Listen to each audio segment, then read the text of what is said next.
চলুন যিনি গেস্ট আছে তার সঙ্গে পরিচিত হই। প্রথমে আপনার নামটা একটু বলেন। আমার নাম মেঘলা। মেঘলা, বয়স কত? 34। 34। তো মেঘলা, 34 বছর বয়সের যে গল্পটা আপনি আজকে এখানে বলতে যাচ্ছেন, এটা আমাদের সমাজের অনেক নারীরই গল্প, কিন্তু তারা কখনো সাহস করে মুখ ফুটে বলে না। এবং আপনি আজকে সাহস করে এখানে এসেছেন, এবং নিশ্চয়ই কোনো না কোনো মেসেজ আছে যে কারণে আজকে আপনি গল্পটা বলতে চান, যেটা সম্পর্কে আমি এখন পর্যন্ত ক্লিয়ার না। কিন্তু আপনার এই গল্পটার, যেটা আমি দেখলাম প্রায় 1 যুগেরও বেশি সময় ধরে এই ভুল বা অপরাধের সঙ্গে জড়িয়ে থাকা, যাই বলি না কেন আমরা, তাই কি? আচ্ছা, তো আমরা শুরু করি, একবার ব্যাকগ্রাউন্ড থেকে আসি, ছোটবেলা থেকে আসি। ছোটবেলা থেকে মানে আমি যখন ক্লাস 4-এ পড়ি তখন থেকেই আমি বুঝি, এর আগে আমার মনে নেই, আমি জানি না আচ্ছা, অবশ্য। ঠিক আছে। বাবা কি করতেন? কিছুই করে না। আচ্ছা। বাবা বেকার, ঘুরে ফিরে খায় দায়, এটাই। আমার দাদার অনেক জমি জমা ছিল, এগুলো বিক্রি করে আর খায়। একদম আমরা দেখছি ছোটবেলায় আমি যে আমার বাবা 34 মাস যাত্রী বলে, গরমের সময়ও একদম পার নিচের থেকে মাথা পর্যন্ত একটা চাদর টানে ঘুমাতো দুপুরটা। মানে এই জিনিসটা দেখতাম যে একদম ঘুম সুন্দর করে একটা ঘুম দিত, উঠতো, আবার উঠে চলে যাইতো, ওই চার দোকানেই থাকতো। মানে 3-4-এ পড়ি, তখন তো পড়ালেখা করতেছিলাম, তখন ভালোই। তখন আমাদের জমি জমা ছিল অনেক, ফসল টসল থেকেই আমাদের সংসার চলতো। আমাদের কেউ তো আর ছিল না চাকরিজীবী বা কোনো ছিল না। আমি এরকম দেখতেছি যে অনেক কষ্ট। আমার দাদির জীবিত ছিল তখন। তো আমি ছোটবেলায় দেখা যাচ্ছে আমি তো এত কষ্টই ছিল আমার মার, যে আমার মাও কাপড়ের অনেক কষ্ট করছে, খাবারের অনেক কষ্ট করছে, আমিও করছি। যে একটা সালোয়ার কামিজ পরছি, একটা দিয়ে অনেক 3 মাস পরা লাগছে। দেখা যাচ্ছে একটা সালোয়ার কামিজ আমার 3 মাস পর্যন্ত পরা লাগছে, তারপর আবার আর একটা সালোয়ার কামিজ আমার জন্য হয়তো বানানো হয়েছে। তা আমার মা অনেক কষ্ট করে আমারে বানাই দিছে। বোন তো আর ছিল না, আমাকেই দিছে। ছোট 2টা ভাই ছিল। এরকম হয়েছে যে খাবারের কষ্টটা বলি, যে একটু যে চাউল না থাকলে আমার মা শাক রান্না করে খাওয়াইছে, পুঁই শাক রান্না করে খাওয়াইছে। আমার মনে আছে হয়তো একবারের কথা, যে আমরা একদিন বিকালবেলা খুব কান্নাকাটি করতেছিলাম, আমার মা কান্নাকাটি করে যে পুঁই শাকটা আছে ওটা তুলে এনে রান্না করে খাওয়াচ্ছিল, যে এটা খাও, পরে ভাত রান্না করে তোমাদের খাইতে দেওয়া হবে। যাই হোক, এরকম 5 পাস করে 6-এ ভর্তি হলাম, 6 পড়লাম, তারপরে 7-এ উঠলাম। এভাবেই তো জীবন অনেক কষ্ট। তো 7-এ ওঠার আগে একটু বলি যে যখন আমি 5-6-এ পড়ি তখন সাবান কিনা, আমি সাবান চিনতাম না আসলে, আমি সাবানটা কাকে বলে এটা জানতাম না। 5-6-এ পড়া অবস্থায় জানতেন না? না, আমি তাহলে বাসায় কি মানে প্রসাধনী সামগ্রীতে সাবান ছিল না, এরকম আমি চিনতামই না সাবান কাকে বলে। ও মাই গড। তো একবার খুব কান্নাকাটি করলাম একটা ঈদের সময়, যে আমাকে একটা সাবান কিনে দেওয়া হোক। আমার দাদি আমাকে আমার চুল ধুয়ে দিত মাটি দিয়ে।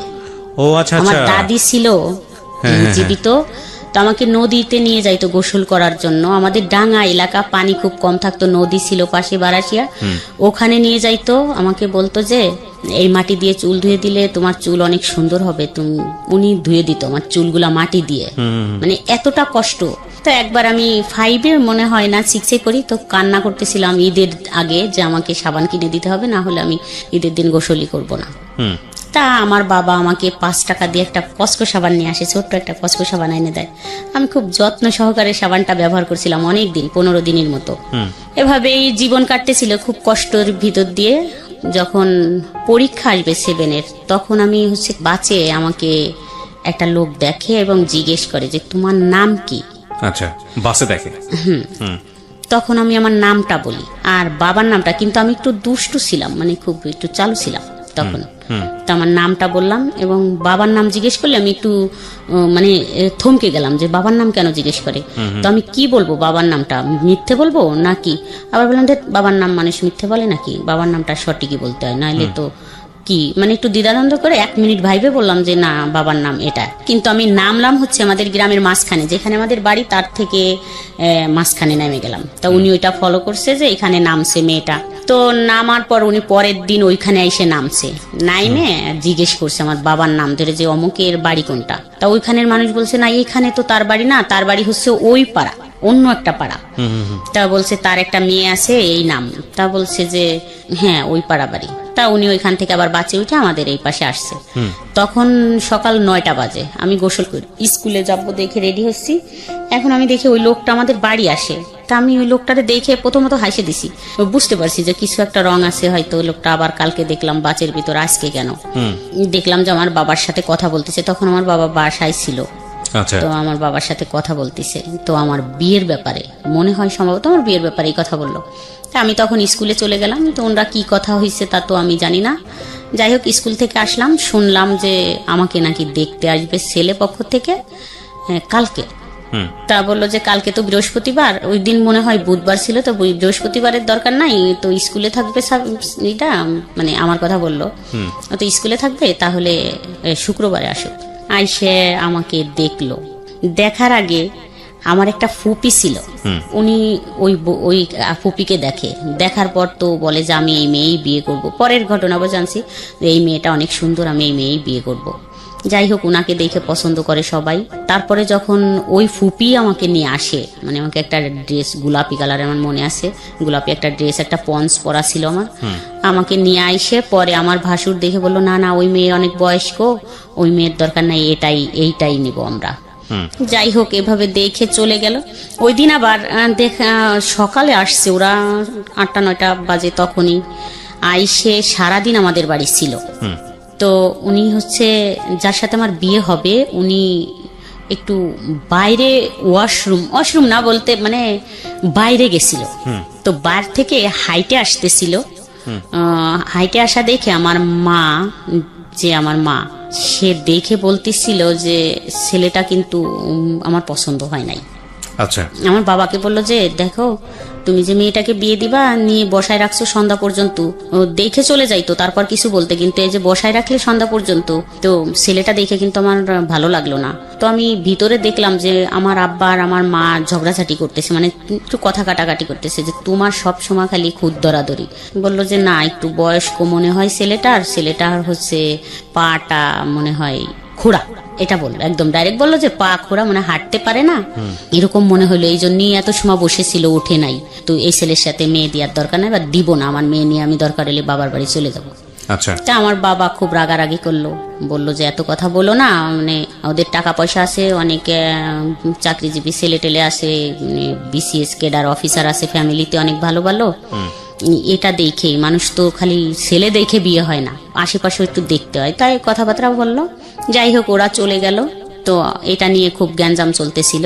তো আমাদের বাড়ির থেকে সবাই দেখতে যাবে আমার হাজবেন্ডদের বাড়ি, তো গেল আমার দাদা টাদা, মানে মুরব্বী যারা, এরা গেল 12-13 জন। একদম ছোট বাচ্চা টাচ্চা কাউকে নিল না আর কি, 15 বছরের নিচে কাউকে নেয়নি, তারও উপরে কাউকে নেয়নি, 20 বছর বয়সেও কাউকে নেওয়া হয়নি, শুধুই একদম মুরব্বী 12-13 জন লোক গেল দেখার জন্য। তারা সবাই সম্মতি দিল যে হ্যাঁ চলে, মানে ওই বংশীয় দিক দিয়ে এবং টাকা পয়সা আমার বাবার থেকে, ওই যে আমার বাবা তো গরিব, বংশীয় দিক দিয়ে টাকা পয়সা এসে শান্তিতে থাকবে মেয়েটাই, এই হিসাবে চলে। সামনে সবে বরাত আসে, সবে বরাতের ভিতরে আমার বিয়ে হয়ে যায়, 15 দিনের ভিতরে আমার বিয়ে হয়ে যায়। আচ্ছা, তো আপনি কি বুঝতে পারছিলেন ওই সময়টাতে বিয়ে মানে কি? আমি আসলে আমি যখন আমার বিয়ে ঠিক হয়ে যায়, একদম দিন পড়ে যায়, দেখা দেখির ভিতর আমি অতটা বুঝতাম না, হাসি খুশি ছিলাম, কোনো কিছুই না। কিন্তু যখন দিন পড়ে যায় তখন আমার মা ছিল না, এই রাগারাগি করে আমার নানা বাড়িতে চলে যায়। চলে গেলে যখন বিয়ের দিন আবার একটা শুক্রবারের দিন পড়লো, তা আমি গেলাম আনার জন্য আমার মাকে, যে মা আমাকে তো বিয়ে দিয়ে দিচ্ছে, তাই তুমি কেন আসবা না? তো বললো যে আমার তো ছেলে পছন্দ না, তুমি তোমার বাবাকে নিয়ে তোমাদের বিয়ের শাদী, তোমার দাদি আছে জীবিত, যাও তোমরা বিয়ে শাদী করো, পরে আমি আসবো। তা আমি অনেক কান্নাকাটি করলাম যে আসো। যাই হোক, আমি মনে হয় এখন কি বলবো, আমার মনে হয় খুশি ছিলাম আমি।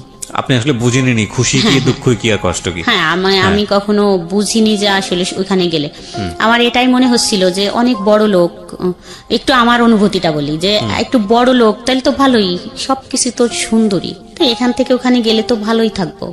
আমি তো আসলে স্বামী স্ত্রী এটা ভাবিনি, আমি মনে করছি এই ফ্যামিলির থেকে ওই ফ্যামিলিতে গেলে, যেহেতু বলতেছে এত সুন্দর ঘর দরজা বাড়ি গাড়ি আছে, সবকিছু আছে, ব্যবসা করে ছেলে, অনেক টাকা আছে, তাহলে তো আমি যা চাইবো তাই পাবো। তো বিয়ের 2-3 দিন পর বিয়ে হয়ে গেল। যাই হোক, আমাকে আমার বাবার বাড়ি রাখা হলো, নিল না। তো বিয়ের মনে হয় 2-3 দিন পরেই বা পরের দিন, আমার ভালো মনে নেই, অনেক দিন আগের কথা, তো সামনে রমজান, একবারে ঈদেই আসলো। আসে পরে আমাকে নিয়ে গেল এখান থেকে। তো আমি খুব খুশি, একটা ভ্যান গাড়ি নিয়ে আসলো, তাতে আসলো হচ্ছে বর হলো আমার ননদের একটা ছেলের 4 বছর বয়স, একটা মেয়ের মনে হয় 7 বছর বয়স, আর একটা দেবর তখন আমার সাথে ক্লাস 7-এ পড়ে, আর একটা ননদ 5-এ পড়ে, আর একটা ননদ হচ্ছে একটু বড়। এরকম 4-5 জন পিচ্চি পাচ্চা এসে একটা ভ্যানে আমাকে নিয়ে গেল। আমি তো কান্নাও করলাম না, খুব খুশিতেই চলে গেলাম। অবশ্য আমাকে এখনো ওরা খেপায় যে একটু কান্নাও করনি কোনোদিন, এত খুশিতে চলে আসে। বুঝলে না কান্না করবেন, বুঝেনি তো নি আসলে কি হচ্ছে। সত্যি এটাই। আর আমি চলে আসলাম এখানে, আইসে আমি তো খুব খুশিতেই আছি, এখানেও খুশিতেই আছি। তো যাই হোক, ওই সময় 1 মাস পর না 2 মাস পর, আমি ভালো জানি না, আমার মনে নেই এতদিনের কথা, তখন আমার বাচ্চা কনসেপ্ট করে। তখন আপনার বয়স কত? তখন বিয়ের 1 বছর, ক্লাস 7-এ পড়বে একটা বাচ্চার বয়স 12 বছর সর্বোচ্চ। তখন মনে হয় 12 না 13 বছর। তখন আলটিমেটলি আপনি যখন বাচ্চা হলো তখন 14 বছর বয়স, 14 হয়ে গেছে। চিন্তা করেন অবস্থা। হ্যাঁ, তারপর? তবুও আমি তো খুশি, ভালোই বাচ্চা হবে তো এটা নিয়ে ভালোই শ্বশুর বাড়ি আছি। আমার শাশুড়ি শুধু এক, আমার শ্বশুর নেই। তো আমি শ্বশুর বাড়ি যখন আমার বাচ্চা কনসেপ্ট করে 4 মাস হয়ে যায়, তখন হচ্ছে আমি একদম কন্টিনিউ শ্বশুর বাড়ি থাকা শুরু করলাম। আচ্ছা। এখন আর বাবার বাড়ি যাওয়াটা খুব কমই যাইতাম। ওই বাচ্চা কনসেপ্ট করার পর কিছু খাইতে পারতাম না, শুধু শুকনো মরিচ আর ভাত খাইতাম, খাইতে পারতাম না। আচ্ছা। 1 বছর পরে আমাদের একটা দোকান হয়, এখানে আমরা চলে আসি। এর মাঝখানে তো ভালোই একটু বুঝতাম না, ভালোই কাটলো। তো যখন আসলাম, তখন আসার পরে এক আপা ছিল, ওই আপা গল্প করতো তার স্বামী স্ত্রীর বিষয় নিয়ে। তো স্বামী স্ত্রীর বিষয় নিয়ে গল্প করে ওটা আমি শুনতাম, শুনতে শুনতে মানে আমার মাথাটা এমন হইলো যে আমি একটু জিজ্ঞেস করি আমার হাজবেন্ডকে যে তাহলে আমাদের বিষয়গুলো কি। আচ্ছা। তো একদিন আমি জিজ্ঞেস করলাম যে আসলে এটা তো ঠিক না। তো দেখলাম চুপ থাকে, কথা বলে না। এটা সংসার কত বছর হওয়ার পরে? 6 বছর। 6 বছর গেছে, আপনি আসলে কিছুই বুঝতেন না বিষয়টার। এর মধ্যে একটা বাচ্চা চলে এসছে, একটা বিষয় আপনি আপনার প্রতিবেশী কারো কাছ থেকে জেনেছেন, জানার পরে মনে হয়েছে যে আপনার হাজবেন্ডের ভেতরে বা আপনাদের যে কনজুগাল রিলেশনশিপ, মানে আপনাদের যে স্বামী স্ত্রীর সম্পর্ক, সেটা 8-10টা স্বাভাবিক সম্পর্কের মতো না। এবং সেই জায়গাটা থেকে আপনি আপনার হাজবেন্ডকে কোয়েশ্চেন করেছেন যে তাহলে এটা কি। তো মানে এটা যদি আপনার কানে না আসতো পাড়ার প্রতিবেশীর কাছ থেকে, তাহলে আলটিমেটলি আপনি জীবনে হয়তো কোনোদিন বুঝতেও পারতেন না যে এটা একটা সমস্যা, মানে আপনাদের মধ্যে যেটা আছে। আমার কাছে তাই মনে হয় যে উনি তো কখনো বুঝতামই না, মনে হয় যে এটা কোনো সমস্যা হতে পারে। তারপর জিজ্ঞেস করার পরে ওনার রিপ্লাই কি ছিল? উনি চুপ থাকতো, সব সময় চুপ, কথাই বলতো না। তো এত টাকা ইনকাম করতো, ওগুলো নিয়ে বাবা মা ভাই বোন নিয়েই চলতো, আমাদের প্রতি এত গুরুত্ব দিত না। আমি আর আমার মেয়েটা নিয়ে যে আমরা বাসা নিয়ে থাকতাম, এখানেও কোনো নাই। দেখা যাচ্ছে রাত 12টার পরে বাসায় ফিরতেছে, আসতেছে না বাসায়, 12টার পর ফিরতেছে। তারপরে দেখা যাচ্ছে যে বাজারটা আমাদের যদি কিছু বলতেছি যে একটা কিছু কিনে দাও, একদম না, দিবানি না বলতো না, অবশ্য বলতো দিবানি, কিন্তু ওই দিবানি পর্যন্ত, এরপর আর কখনো দেয়া হতো না, মানে দিচ্ছেই না এরকম। যদি আমাদের প্রয়োজনীয় কাপড় চোপড় লাগবে বা বাচ্চার কিছু, দিবানি পরে, এখন তার কি, এখন যাও, এরকম করে বলতো। যে আমি বাজার আনতে গেছি ওর দোকানে, বলতো যাও পরে আসো, এখন না, এরকম করতো। তাই এই একটা আসলো মাথার ভিতর যে এরকম করে, তো যা চলে যাব এখান থেকে, থাকবো না। তো এটা নিয়ে যখন এখানে আসলাম আমি বাসা নিয়ে, তখন কিন্তু আমার হাজবেন্ড গায়ে হাত তোলা শুরু করলো। আচ্ছা।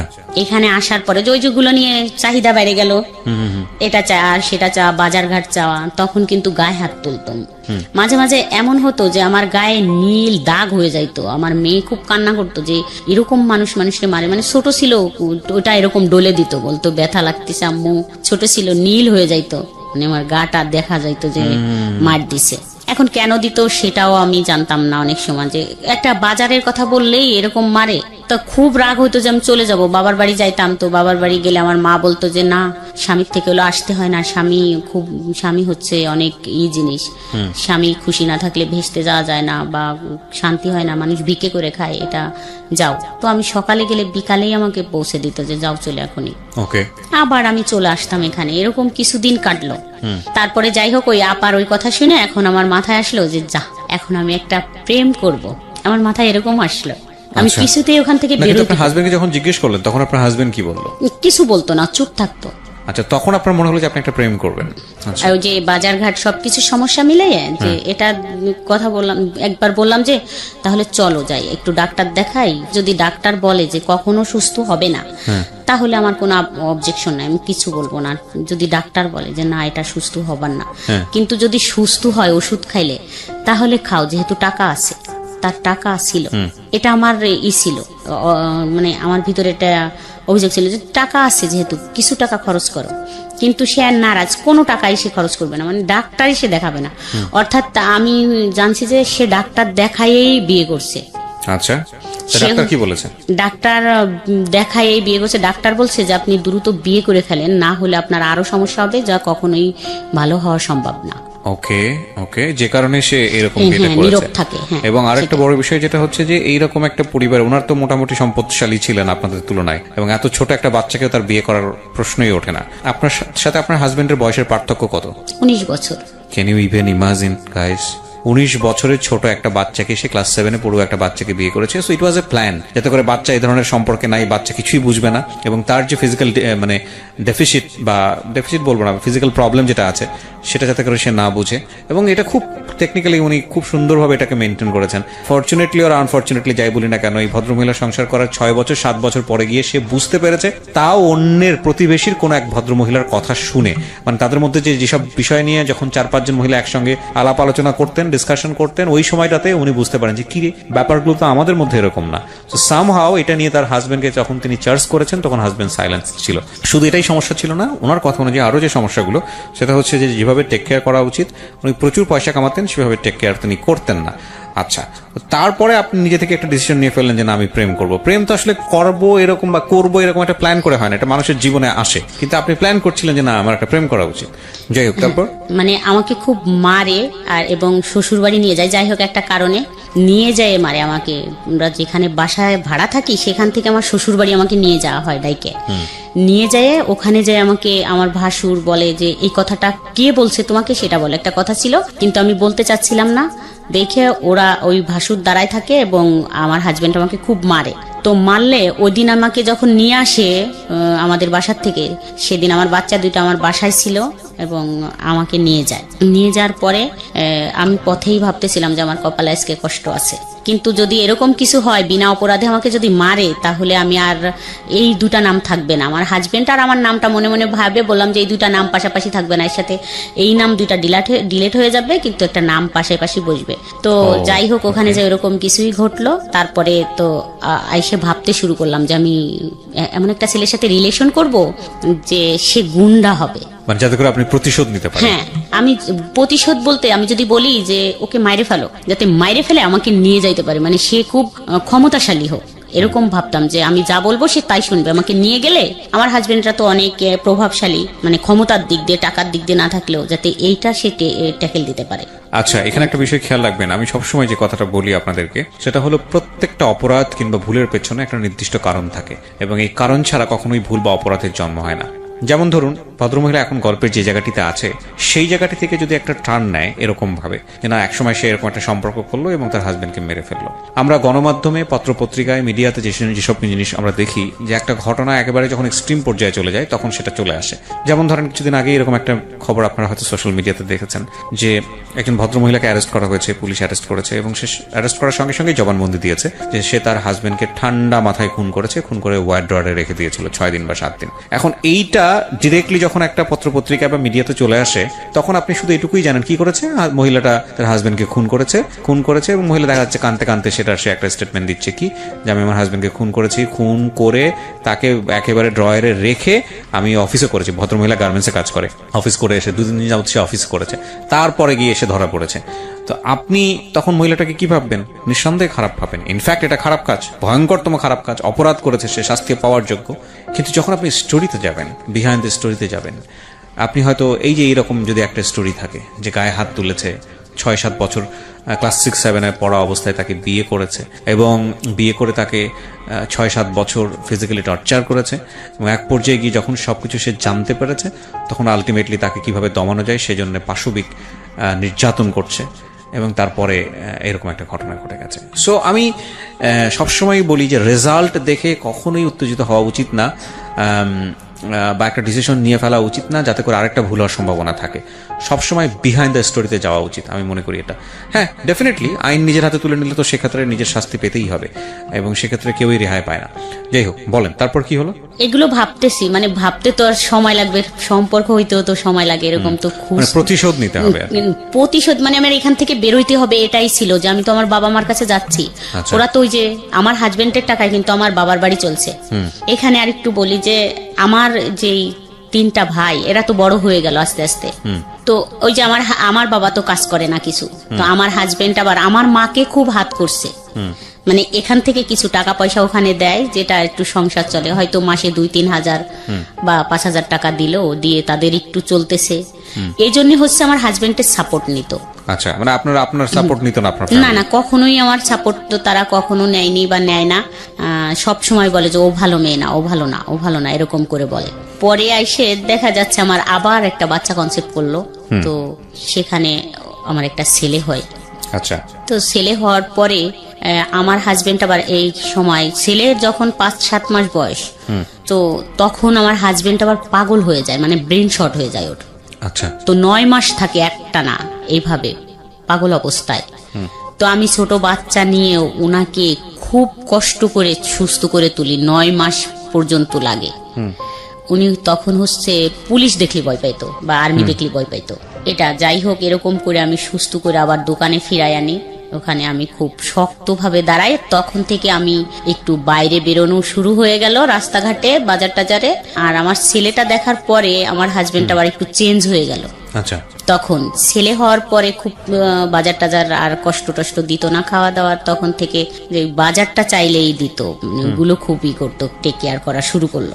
তখন আবার একটু হলো, কিন্তু আমার মনের ভিতর ওটাই হয় যে আমি ভালো একটা ছেলে পেলে সম্পর্ক করে এখান থেকে চলে যাব। এটা কিন্তু আমি ভুলিনি, মনে মনে রাইখেই দিছি। তো এইভাবে আরো কিছুদিন চলে যায়, যার পরে আমার হাজবেন্ডও সুস্থ হইলো।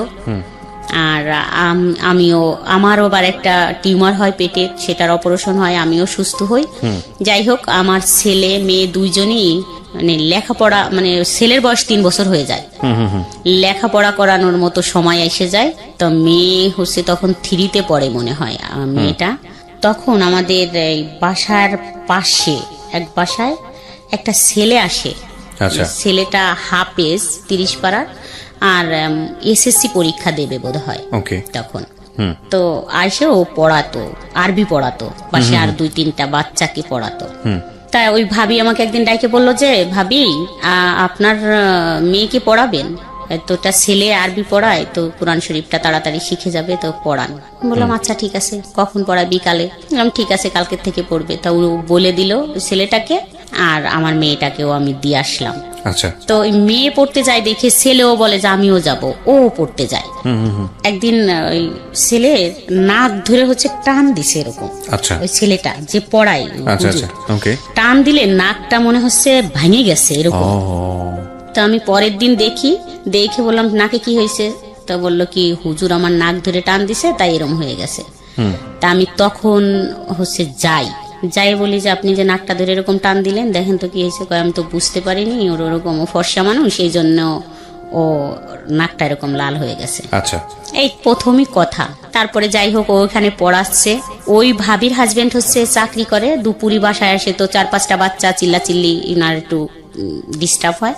তা আমাকে একদিন বললো যে, ভাবি আপনাদের ঘর তো ফাঁকা থাকে, কেউ থাকে না, তা আপনার ঘরে যদি ও পড়ায় তাহলে একটু ভালো হয়। আপনার ভাই তো এসে একটু দুপুরে ঘুমাইতে পারে না, শুইতে পারে না, ওরা বাচ্চারা পড়ে, অত 4-5টা বাচ্চা চিল্লাচিল্লি। তা আমি বললাম ঠিক আছে, কোরআন শরীফ পড়বে তো পড়াক। তো আমাদের বাসায় নিয়ে আসলাম, যে আমাদের বাসায় বসে বসে পড়াতো। তখন তো ওই ছেলেটা হচ্ছে যেহেতু হাফেজ, তো 18-19 বছর বয়স। আচ্ছা। তো একেবারে ছোট না যে 14-15 বছরে এসএসসি দিচ্ছে, তা না, 18-19 বছরই বয়স তখন। তো আমরা আবার মাঝে মাঝে শ্বশুর বাড়ি যাইতাম, কাছাকাছি যেহেতু শ্বশুর বাড়ি। তো ছেলেটা ওই অনেক দূর থেকে আসতো পড়াইতে, আমাদের ঘরে তালা দেয়া দেখে আবার ফিরে যাইতো। তো একদিন বললো যে, আপনি তো থাকেন না বাসায়, তো ফোন নাম্বারটা দিয়ে যান অথবা আমারটা নিয়ে যান, যা হইলে বললে আমি আর আসবো না আপনাদের এখানে। আগের থেকে বললেন যে আমরা বাসায় থাকবো না, তাহলে চলে গেলাম, আসলাম না। তো আমি আইসে এত দূর হাইটে ফিরে যাই তালা দিয়া দেখে।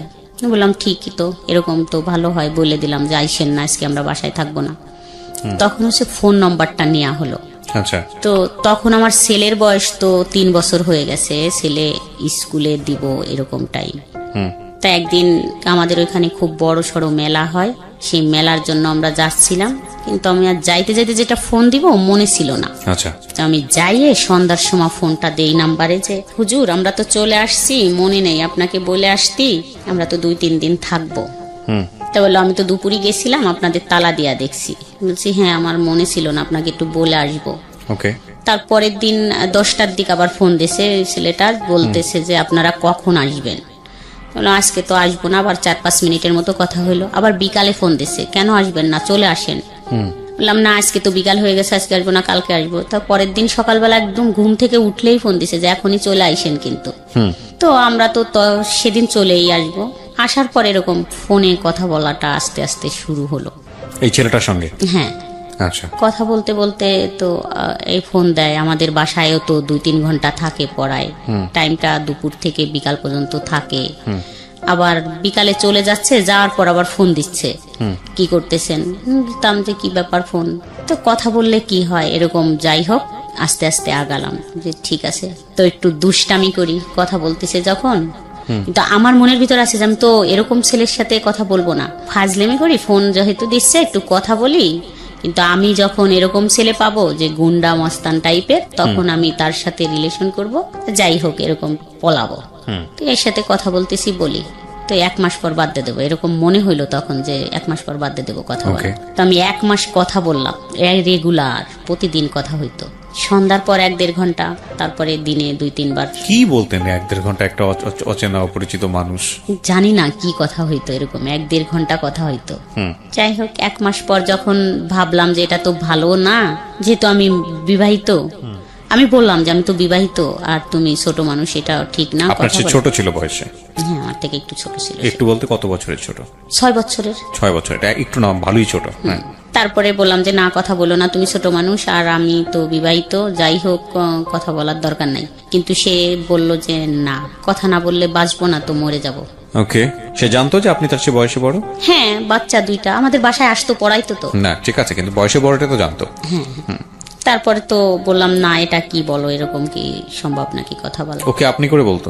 হ্যাঁ তখন আপনি করে বলতো। হ্যাঁ। 3 মাস যখন কথা বলা হয়, 3 মাস পরে তা মানে আমাদের কি ফান করতেন, ফাজলামো করতেন? মানে কথার মধ্যে ফাজলামো করা, এই যে ও যে বললো না বললে মরে যাবো মুখ টমুক, এগুলো কি ফান করে বলেছে, মজা করেছে? না, কখনো এরকম মজা করে বলেনি। ঘুমের ট্যাবলেট খাবো এটা সেটা সিরিয়াসলি বলতো। আরে আপনি কি তাকে কোনো প্রকার লাই দিয়েছিলেন, মানে সুযোগ দিচ্ছিলেন যে কোনোভাবেই হোক আপনার প্রতি এরকম কোনো সুযোগ কি দিচ্ছিলেন? এরকম বুঝিনি এরকম সুযোগ, কিন্তু ভালো লাগতো। আচ্ছা, কথা বলতে ভালো লাগতো, ঠিক আছে, দেখতেও ভালো লাগতো। ওকে। এবং আপনার যে ভালো লাগতো এটা কেউ বুঝতো? হ্যাঁ। ওকে, ঠিক আছে, তাহলে তো ঠিকই আছে, ও ওর জায়গা থেকে যেভাবে ফলিং হওয়ার কথা সেভাবেই হয়েছে। তারপর 3 মাস পর কথা বলার, আমাদের ওখানে একটা অনুষ্ঠান হচ্ছিল, গানের অনুষ্ঠান, ঢাকা থেকে অনেক শিল্পী টিল্পী গেছিল।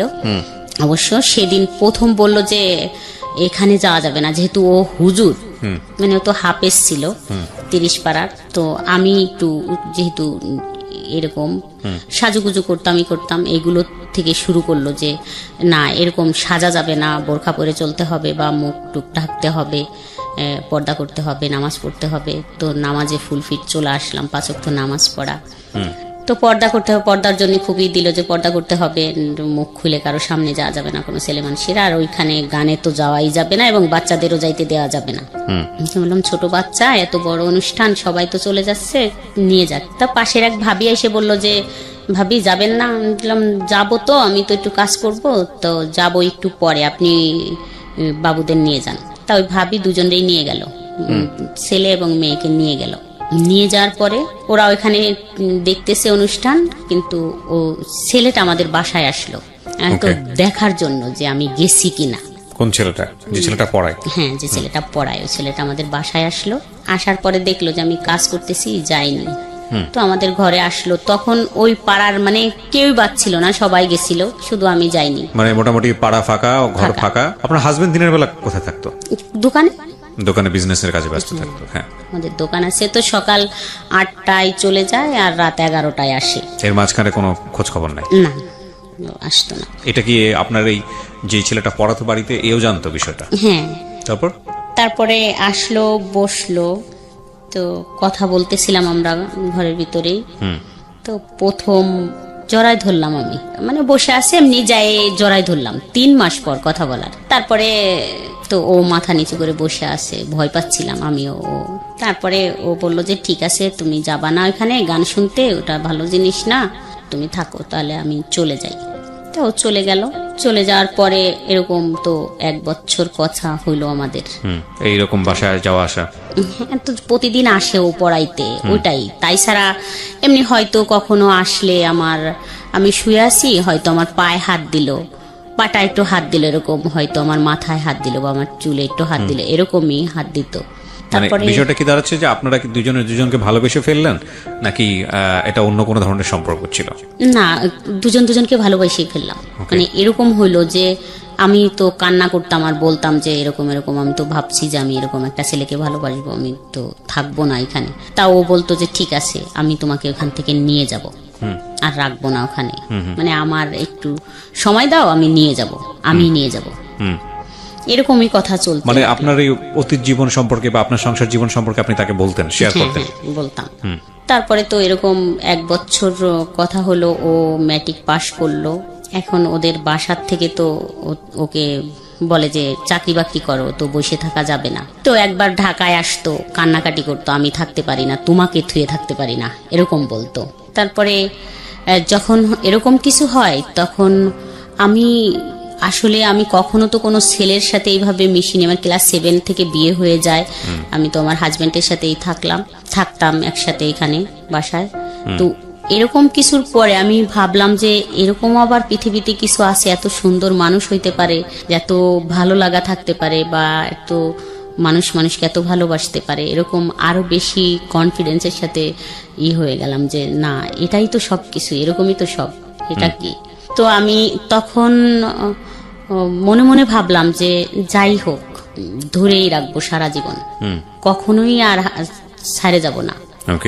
তো অনেক কান্নাকাটি করলাম, কথা বললাম, বললো যে চিন্তা করো না, আমি শুধুই তোমার, অন্য কারো না। আবার কথাবার্তা বলা শুরু, কথা বলতে বলতে এরকম তো মনে করেন 3 বছর হয়ে যায়। 3 বছর পর একটা বিয়ের অনুষ্ঠান থাকে, ও যায় সেখানে। যাওয়ার পরে বলে যে আমি তো একটা বিয়ের অনুষ্ঠানে আসছি, ফোন দিয়ে তুমি কি এখানে আসবা? তো বললাম ঠিক আছে, আমি রান্না টান্না করি, তারপর রেডি হইলে তুমি নিয়ে যাও। তারপর আমি রান্না শেষ করে আমি তো আমার বাচ্চাদের রাইখে সবকিছু বুঝাই দিয়ে তো বললাম যে ঠিক আছে তোমরা থাকো, আমি যাবো আর আসবো। আমাকে মোটরসাইকেলে নিয়ে যায়। নিয়ে গেলে আমার হাজবেন্ড বাসায় আসে 12টার দিকে, আমি মনে হয় 11টার দিক বেরোই, বা 10:30 11টা এরকম বাজে। তো 12টা বা 12:30টায় আমার হাজবেন্ড বাসায় আসে। তখন আইসে মানে আমাকে দেখে না, ওদের দুজনকে দেখে যে ওরা দুজন বাসায় একা আছে, আমি নেই।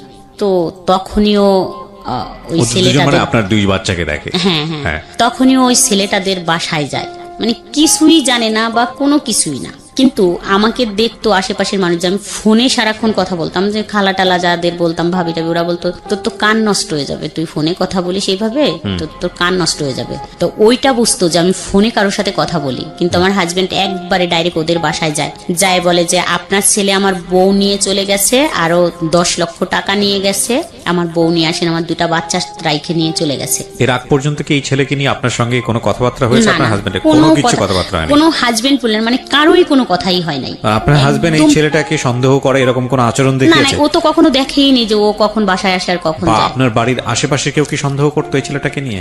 এই ছেলেটাকে নিয়ে সন্দেহ করতো, যে ফোনে কথা বলতাম এটাই সন্দেহ করতো, যে ফোনে কথা বলে। ফোনে কার সঙ্গে কথা বলে সেটা কি জানতো? সেটা কেউ জানতো না। তারপরে ধাম করে গিয়ে সে ওই বাড়িতে গিয়ে বলে যে আপনার ছেলে নিয়ে চলে গেছে। এখন হ্যাঁ, ও ওদের বাড়ি গেছে, যাইয়ে ওর বোন আছে। বাড়ি কত দূর ছিল আপনাদের এখান থেকে? আমাদের থেকে অল্প একটু দূর, কতটুকু বলবো, মানে হাফ কিলোর থেকেও কম। আচ্ছা, হেঁটে যাওয়া গেলে কতক্ষণ লাগে? 5 টাকা রিক্সা ভাড়া বা ভ্যান ভাড়া 5 টাকা। ঠিক আছে, কাছাকাছি। হ্যাঁ, কাছাকাছি একদম। তো যাই বলে, আর আমি তো সত্যি ওর কাছেই ছিলাম, যেহেতু ওই বিয়ের অনুষ্ঠানে। তা ওর বোন হচ্ছে ফোন দিয়ে ওকে বলে যে তুই যে ওকে নিয়ে গেছিস এখানে, তোর হাজবেন্ডটাই সেই দেখ কি করতেছে, ও যদি তোর কাছে থাকে তাহলে ওকে পৌঁছে দি তাড়াতাড়ি, না হলে কিন্তু ঝামেলা করবে। ওই যে ক্ষমতা, সেই ক্ষমতা দেখাচ্ছে। ও আমাকে মোটর সাইকেলে আমার মামা বাড়ি দিয়ে আসে, আমাকে প্রশ্ন করতে থাকে যে আমি কোথায় তোমাকে দিলে ব্যাপারটা ঠান্ডা হবে। তো আমি ভাবলাম যে তাহলে আমার মামা বাড়ি যদি তুমি দিয়ে যাও তাহলে আমি বলবো যে আমি তো মামা বাড়ি আসছিলাম, তাহলে হয়তো ব্যাপারটা একটু মেনটেন হবে।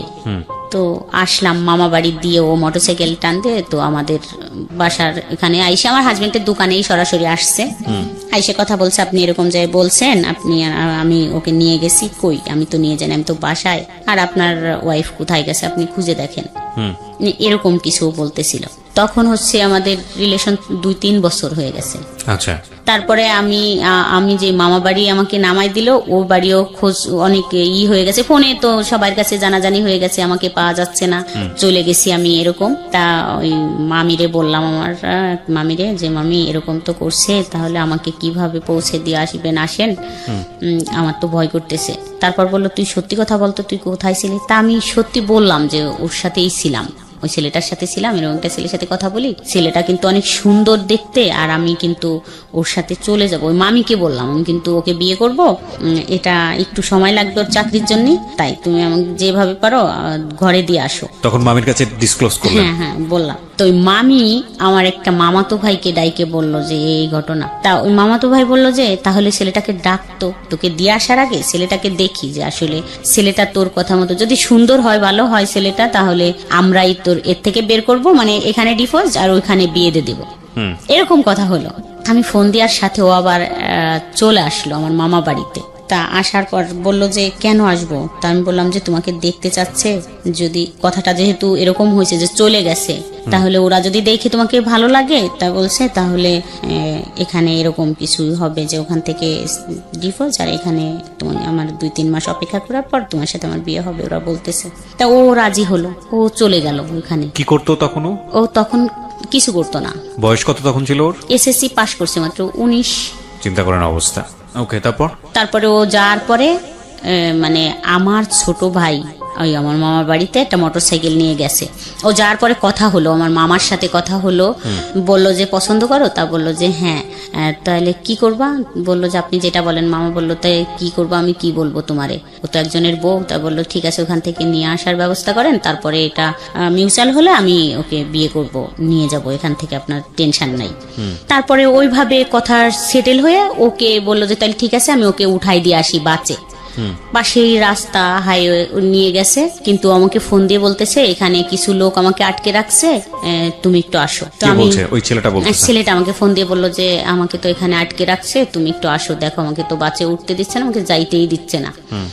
এখন বলে তোমার হাজবেন্ড কাকে কাকে নিয়ে আসতেছে, এখানে তো ঝামেলা। তো আমি দৌড়ে গেলাম, আমার মামি, ওই মামিটাও গেল সাথে, দুজনে দৌড়াই গেলাম। যাই দেখলাম যে আমার ছোট ভাই, মানে আমার ছোট ভাই আপন ছোট ভাই ওখানে দাঁড়ায় আছে, অনেক লোকজন, মানে বিশৃঙ্খল খুবই, কি হচ্ছে ওকে মারতে যাচ্ছে, হে তুই একজনের বউকে নিয়ে আসছিস হ্যান ত্যান। তা ও বলতেছে না আমি তো নিয়ে আসিনি, আমাকে তো ডাইকে আনা হয়েছে, এরকম বলতেছে। ও যাই হোক, পরে আমি যাই দেখলাম যে খুব চিল্লাচিল্লি হচ্ছে। তা আমি আমার ওই ছোট ভাইয়ের 2 পা জড়ায় ধরলাম, বললাম যে ভাই সাইরে দে, ওকে চলে যাইতে দে, তারপর যা বলিস আমাকে বলিস বা এইভাবে বলিস যে তোর ভাইয়া যদি আসে তুই বলতে পারবি যে আমার বোনের নামে এরকম একটা মিথ্যে অপবাদ দিচ্ছেন, কেউ তো ছিল না, নিয়ে যান আপনি, এইভাবে দিয়ে দিস, আমি আর জীবনে কখনো কথাও বলবো না ওর সাথে। কিন্তু ওরা তা শুনলো না। আমি বললাম যে সাইরে দে, আমি আর কথা বলবো না, যা তোদেরকে তোরা যেভাবে বলিস সেভাবেই হবে, কিন্তু ওকে যাইতে দে। দিল না, যেতে দিল না, ওরা আটকেই রাখলো। রাখার পরে তখন আমার ফোনটা কাইরে নিয়ে গেল, বাড়ির পর নিয়ে আসলো। এখানে আমার একটা প্রশ্ন আছে, সেটা হচ্ছে যে আপনার যে ছেলেটার সঙ্গে সম্পর্ক, ও তো আপনার হাজবেন্ডের দোকানে গিয়ে দেখা করে আসছে অলরেডি, তারপরে যে আবার আমি ফোন দিয়ে আনছি। আচ্ছা, ওই একই দিনে ঘটনাগুলো ঘটে যাচ্ছে? হ্যাঁ। আচ্ছা, তো আপনি ফোন দিয়ে আনার পথে এটা আপনার ভাইয়ের হাতে পড়লো কিভাবে ওই ছেলেটা? জানি না, ওই আমার মামাতো ভাই বললো যে আমি ওকে আগায় দিয়ে আসি, উঠাই দিয়ে আসি, বাচ্চা ও তো চিনবে না। ও এখানে এসে আপনার সঙ্গে দেখাও করেছে? হ্যাঁ, দেখা করে যে কথা হয়েছে, কথা হয়ে তারপরে চলে গেছে, যাওয়ার পরে ধরা পড়ছে? হ্যাঁ, যাওয়ার পরে রাস্তায় যখন, তখন আপনি আপনার মামাতো ভাইয়ের এখানে? হ্যাঁ, মামা বাড়ি। আমাকে তো মামা বাড়ি নামাই দিচ্ছে। তারপর তো বাড়ির পান নিয়ে আসলো, খুব মারামারি, আমাকেও খুব গালাগালি করলো। এটা কে করছে? আপনার ভাই, চাচি ছিল সাথে, তারপরে আমার হাজবেন্ডের সাথে আরো লোকজন ছিল, মানে মোটামুটি একবারে আউটব্রাস্ট হয়ে গেল এলাকায়, সব একদম সার্কুলার হয়ে গেল, ছিচি করার মতো অবস্থা। বাচ্চা তখন বয়স কত? 2টার? বড়জন 4-এ পড়ে। আর ছোটজন 4-5-এ পড়ে মনে হয়, ছোটজন তো নার্সারিতে পড়ে। তার মানে ছোটজন কিছুটা হয়তো বুঝবে না, কিন্তু বড়জন মোটামুটি বোঝার বয়স। খুবই দুঃখজনক আসলে। যাই হোক, তারপর আমার বাবার বাড়ি নিয়ে আসা হলো, আমার মামা বাড়ির থেকে নিয়ে আসে। ওখানে খুব মারামারি ধরাধরি হইলো, তো খুব হাতে পায়ে ধরলাম যে মারামারির দরকার নাই, ঠিক আছে যা বলবে সেটাই শুনবো, ছেড়ে দাও। তারপরে ওরকম করতে করতে রাত হয়ে গেল। রাত্রে ওখানে আমরা থাকলাম সবাই, ও ছেলেটাও থাকলো, ওকেও ছাড়লো না। পরের দিন আমার হাজবেন্ড আমাকে এবং ওই ছেলেটাকে নিয়ে আসলো বলমারিতে, মানে আমাদের যেখানে আমরা ভাড়া থাকি। আপনার হাজবেন্ড নিয়ে আসলো ছেলেটাকে এবং আপনাকে দুজনকে? হ্যাঁ। প্ল্যান কি ছিল দুজনকে নিয়ে কোথায় কি করবে? কিছুই না, ওকে ছেড়ে দিল, ওর বাসায় নামাই দিল গাড়ির থেকে, আর আমাকে নিয়ে বাসায় চলে আসলো। আচ্ছা, ইন্টারেস্টিং। তো বাসায় আসার পর আমার তো ফোন টোন কাইরে নিয়ে গেছে, তখন মামা বাড়ির থেকে ফোন টোন নেই। হ্যাঁ, না কিন্তু যখন লোকজনের মধ্যে ধরে এই পেটাপিটিটা হচ্ছে তখন ওই ছেলেটা কি বলতেছিল? তার মাঝখানে বললো যে ও তো চুপ একদম, ওকে তো যে পাচ্ছে সেই মারতে যাচ্ছে, থাবড়াথাবড়ি মানে মারতে যাচ্ছে। ওর এলাকার লোকজন, ওর বাড়ির লোকজন কেউ নাই ওর এলাকায়। ওর চাচাকে বলছিল, ওর চাচা তো হতভম্ব, ওর চাচা খুব ভালো নাম করা লোক। তারপর নিয়ে আসলো যখন, পরের দিন, সেদিন তো সকালবেলা আমি বাসায় কাজ করলাম, পরের দিনকে থেকে হলো এরকম শুরু হলো আইসে বলা যে চলে গেলে, বাইরেই চলে গেলে, 10 লক্ষ টাকা নিয়ে গেলে, এত সোনা নিয়ে গেলে। তো আমার এতটাই রাগ হচ্ছিল তখন যে এটা কি বলে 10 লক্ষ টাকা, 10 টাকাই তো কোনোদিন দেয়নি, তো 10 লক্ষ টাকা কি করে নিয়ে গেলাম। মানে শুধু এটাই আমার তখন রাগ হচ্ছিল যে আমি 10 লক্ষ টাকা কোথায় পাইলাম। আর বলতো যে আমি মানে তখন 2টা ব্লাউজ বানাইছি, বলে কি 2টা বানাইছি, তার মানে 100টা ব্লাউজ বানাইছি। এটা আমাকে এতটাই করলো যে 100টা ব্লাউজ বানাচ্ছি। তাই একজন এসে বললো যে 100টা ব্লাউজ বানাই নিয়ে গেছো আর 10 লক্ষ টাকা নিয়ে গেছো, এরকম বলতেছে, সোনা টোনা সব নিয়ে গেছো। তো খুব খারাপ লাগলো যে যা বলছে তো থাকবোই না এখানে, আর থাকবো না। তখন আবার ফোন টোন নাই কাছে যে একটু যোগাযোগ করব। 5 দিন চলে গেল এরকম কথা শুনতে শুনতে, আমি তো খুব হয়ে গেলাম যে এত কথা আর শুনতে ভাল লাগতেছে না। পরে আমার মেয়েটাকে পাঠালাম ওদের বাসায়, মানে ওদের ওইখানে, বললাম যে যাও তো তুমি দেখা করে আসো গে কি করে। তা ও গেল, ও তখন মাদ্রাসায় পড়তো, মনে হয় ক্লাস 6-এ পড়ে। গেছে, যায় দেখে কি খুব জ্বর, খুবই জ্বর, যে মারামারি করছে, অত চিল্লাচিল্লি করছে, ভয় পেয়ে গেছে, খুব জ্বর, শুয়ে আছে। তা ওকে ও যায় যখন ওইখানে দাঁড়াইছে, তাই জানালা দিয়ে দেখছে যে রাস্তায় ও দাঁড়ানো, তো বুঝতে পারছে। তা ও একটা ফোন, ওর একটা ফোন ছিল ঘরে, ওর ছোট্ট ফোন, ওই ফোনটা ওকে দিয়ে বলছে তোমার আম্মুকে দিবা, লুকায় কেউ যেন না দেখে। তা একটা ফোন আর একটা সিম ঢুকায় দিয়ে দিল। তো আমারও খুব রাগ হচ্ছিল এরকম করে বলে। তখন আইসে, এর আগে তো একটু যাই হোক সম্পর্ক ছিল, ওই রকমের গভীর সম্পর্ক ছিল না, তখন হয়তো যদি একটু সহানুভূতি দেখাইলে মনে হয় বাদ হয়ে যাইতো বা কথা বলা, ওই যে 5 দিন বলিনি, আস্তে আস্তে ঠিক হয়ে যাইতো। কিন্তু ও ফোনটা দিল, আর ও তো ছেলে মানুষ, হয়তো মনে মনে ভাবছে যে আমাকে মারলো এইভাবে, যা কিছু একটা করবই। তারপরে ফোনটা দিল, তো লুকায় লুকায় কথা বলতাম। তারপরের থেকে তো সব আরো বেশি হইলো, যা এখান থেকে এখানে আর থাকবো না, ওরকম 10 লক্ষ টাকা নিয়েই পলাবো, ওর থেকে কিছুদিনই করব, 10 লাখ টাকা যখন হবে তখন নিয়েই পলাবো, তো 2-1 বছর বা থাকবো, এই করবো। কিন্তু তখন থেকে একদম কন্টিনিউ কথা এমন ভাবে শুরু হলো যে আমি অ্যাডিক্টেড হয়ে গেলাম, যে আমি এখন আর 1 সেকেন্ডও ওকে ছাড়া থাকতে পারি না। তখন থেকে আমার হাজবেন্ডের সাথে আমি টোটালে 3 বছর একটানা শুধু হাই হ্যালো কথা, যেমন এমনই একটানা 3 বছর একই ছাদের নিচেই থাইকে, কি বলবো, কখনো সে আমার দিকে একটু ফিরেও তাকায়নি। এখানে একটা কথা বলি প্রিয় শ্রোতা, আপনারা জাজমেন্টে যাবেন না। কার জাজমেন্টে যাবেন না? আজকে যিনি গেস্ট তাকে জাজমেন্টে নেবেন না। তার জীবনের ঘটনা এগুলো আমরা প্রচার করছি কি কারণে? যাতে করে আর অন্য মানুষের জীবনটা এরকম না হয়। ঘটনাগুলোকে আপনি কিভাবে দেখবেন সেটা আপনার ব্যক্তি স্বাধীনতার বিষয়। একই ঘটনাকে 100 জন মানুষ 100 রকম ভাবে দেখতে পারেন। তবে আমরা উৎসাহ দিচ্ছি আপনাকে ওনাকে জাজমেন্টে না নেওয়ার, কারণ ওনার জীবনে যেটা ঘটেছে সেটার পেছনে যুক্তি ছিল। আপনার জীবনে যাতে না ঘটে সেজন্যই এই ঘটনাকে সামনে নিয়ে আসা, ঠিক আছে? এটা মনে রাখতে হবে যে একটা মেয়ে প্রাপ্তবয়স্ক হয়ে একজন মানুষের সংসারে যাওয়া, প্রাপ্তবয়স্ক শব্দটা এই কারণে বলছি, শুধু বয়স বাড়া না, জ্ঞানের দিক থেকে প্রাপ্তবয়স্ক হওয়া, শরীর বা প্রকৃতিগতভাবে যে প্রাপ্তবয়স্ক ব্যাপার আসে সেগুলো হওয়া, তারপরে একটা মানুষের সংসারে গিয়ে সেটাকে মানিয়ে নেয়। কিন্তু একটা জিনিস দেখেন, ওর ক্লাস 7-এ থাকতে বিয়ে হয়েছে এবং উনি বুঝেই না বিয়ে কি, সেরকম সময় একটা বিয়ে হয়ে গেল। সাবালক হওয়ার বিষয়টাও বিয়ের পরে, এবং তারপরে সংসার জীবনে গিয়ে কিছু কিছু জায়গায় ডেফিসিয়েন্সি পেয়েছে, সেগুলো মানুষের কাছ থেকে জানার পরে তারপর একটা ছেলের সাথে ইনভলভ হওয়া, সেখানে গিয়ে এগুলো তার বয়ঃসন্ধিকালে ঘটনাগুলো ঘটছে। সুতরাং একটা মানুষকে যদি আপনি ওইটা চিন্তা করেন যে একটা ঘরে থেকে সে আরেকজনের সাথে প্রেম করছে বা অন্যান্য বিষয়গুলো করছে, হ্যাঁ অবশ্যই এটা অযৌক্তিক, অন্যায়, কিন্তু এটাও মানতে হবে যে সে যে পারিবারিক ব্যাকগ্রাউন্ড থেকে এসছে বা তার যে বয়স, সেই জায়গাটা থেকে এগুলা তার জায়গাটা থেকে প্রাসঙ্গিক ছিল নাকি অপ্রাসঙ্গিক ছিল।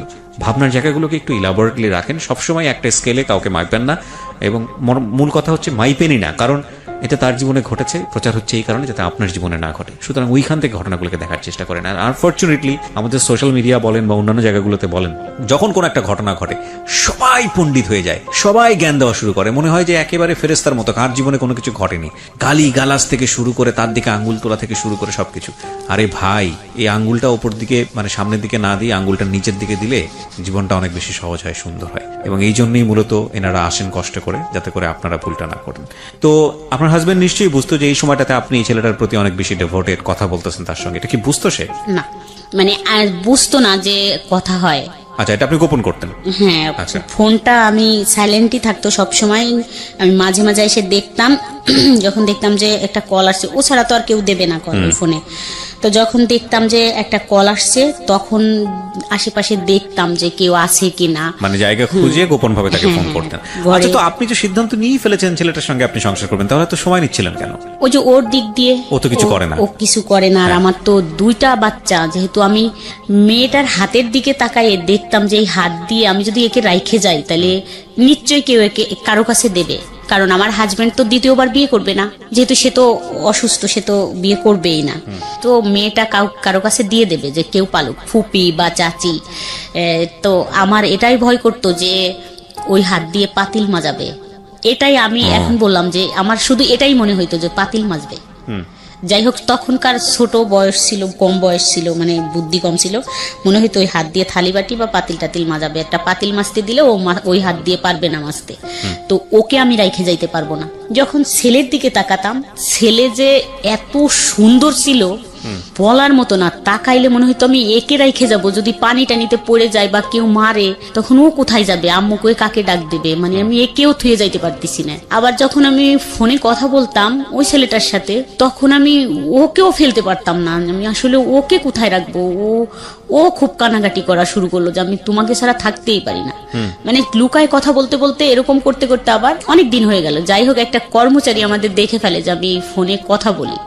ওকে, কয়েকদিন কর্মচারী বলতে আপনাদেরই কর্মচারী? হ্যাঁ হ্যাঁ, দোকানের কর্মচারী। ও যাই বলে দেয় যে আমি মনে হয় মামি কথা বলতেছে ফোনে। তো আমি তো সত্যি সত্যি ফোনে কথা বলতেছি, ফোনটা আমার ওন্না দিয়ে পেঁচানো, তা ওন্নাটা মনে হচ্ছে যে বালিশের উপর দিয়ে রাইখে তারপর কথা বলতেছি। একদম সেই মুহূর্তে চলে আসে আমার হাজবেন্ড, এসে মানে বুঝতে পারে যে আমার কাছে ফোন আছে। তো অনেক আবার খুব মারামারি ধরাধরি হইলো ওই দিনকে থেকেই। আর ফোনটা তো পাইনি, ফোনটা আমি টয়লেটের ভিতর ফেলে দিছিলাম দৌড়াই যাই, কিন্তু ফোনটা নেয়নি, আমাকে খুব মারলো। মারা টারার পরে তো একদম ওই ফোনটাও নষ্ট হয়ে গেল, যোগাযোগ বন্ধ। তো 10-15 দিনের ভিতর একদম একটু কাছাকাছি চলে আসলাম, হাজবেন্ডের বুঝাই টুঝাই একটা ফোন কিনে নিলাম আবার। তো তখন ওই ফোনটা পায়ে আবার কথা বলা শুরু করলাম। আচ্ছা, কথা বলার পরে মাসখানিক পরের থেকে হলো যে এটা শুরু হলো। আজ হাজবেন্ডের সাথে কথা বলা একদম, মানে ও বলতো যে একদম কথা বলবা না, আমি নিয়ে যাব অল্প কিছুদিনের ভিতর, আমি কিছু করলেই নিয়ে যাব। আরেকটা কথা বলি যে ও হচ্ছে এমন অনেক বড় ব্যবসায়ী, কিন্তু একটা চকলেটও কোনোদিন হাতে করে আনে না, এরকম কোয়ালিটির।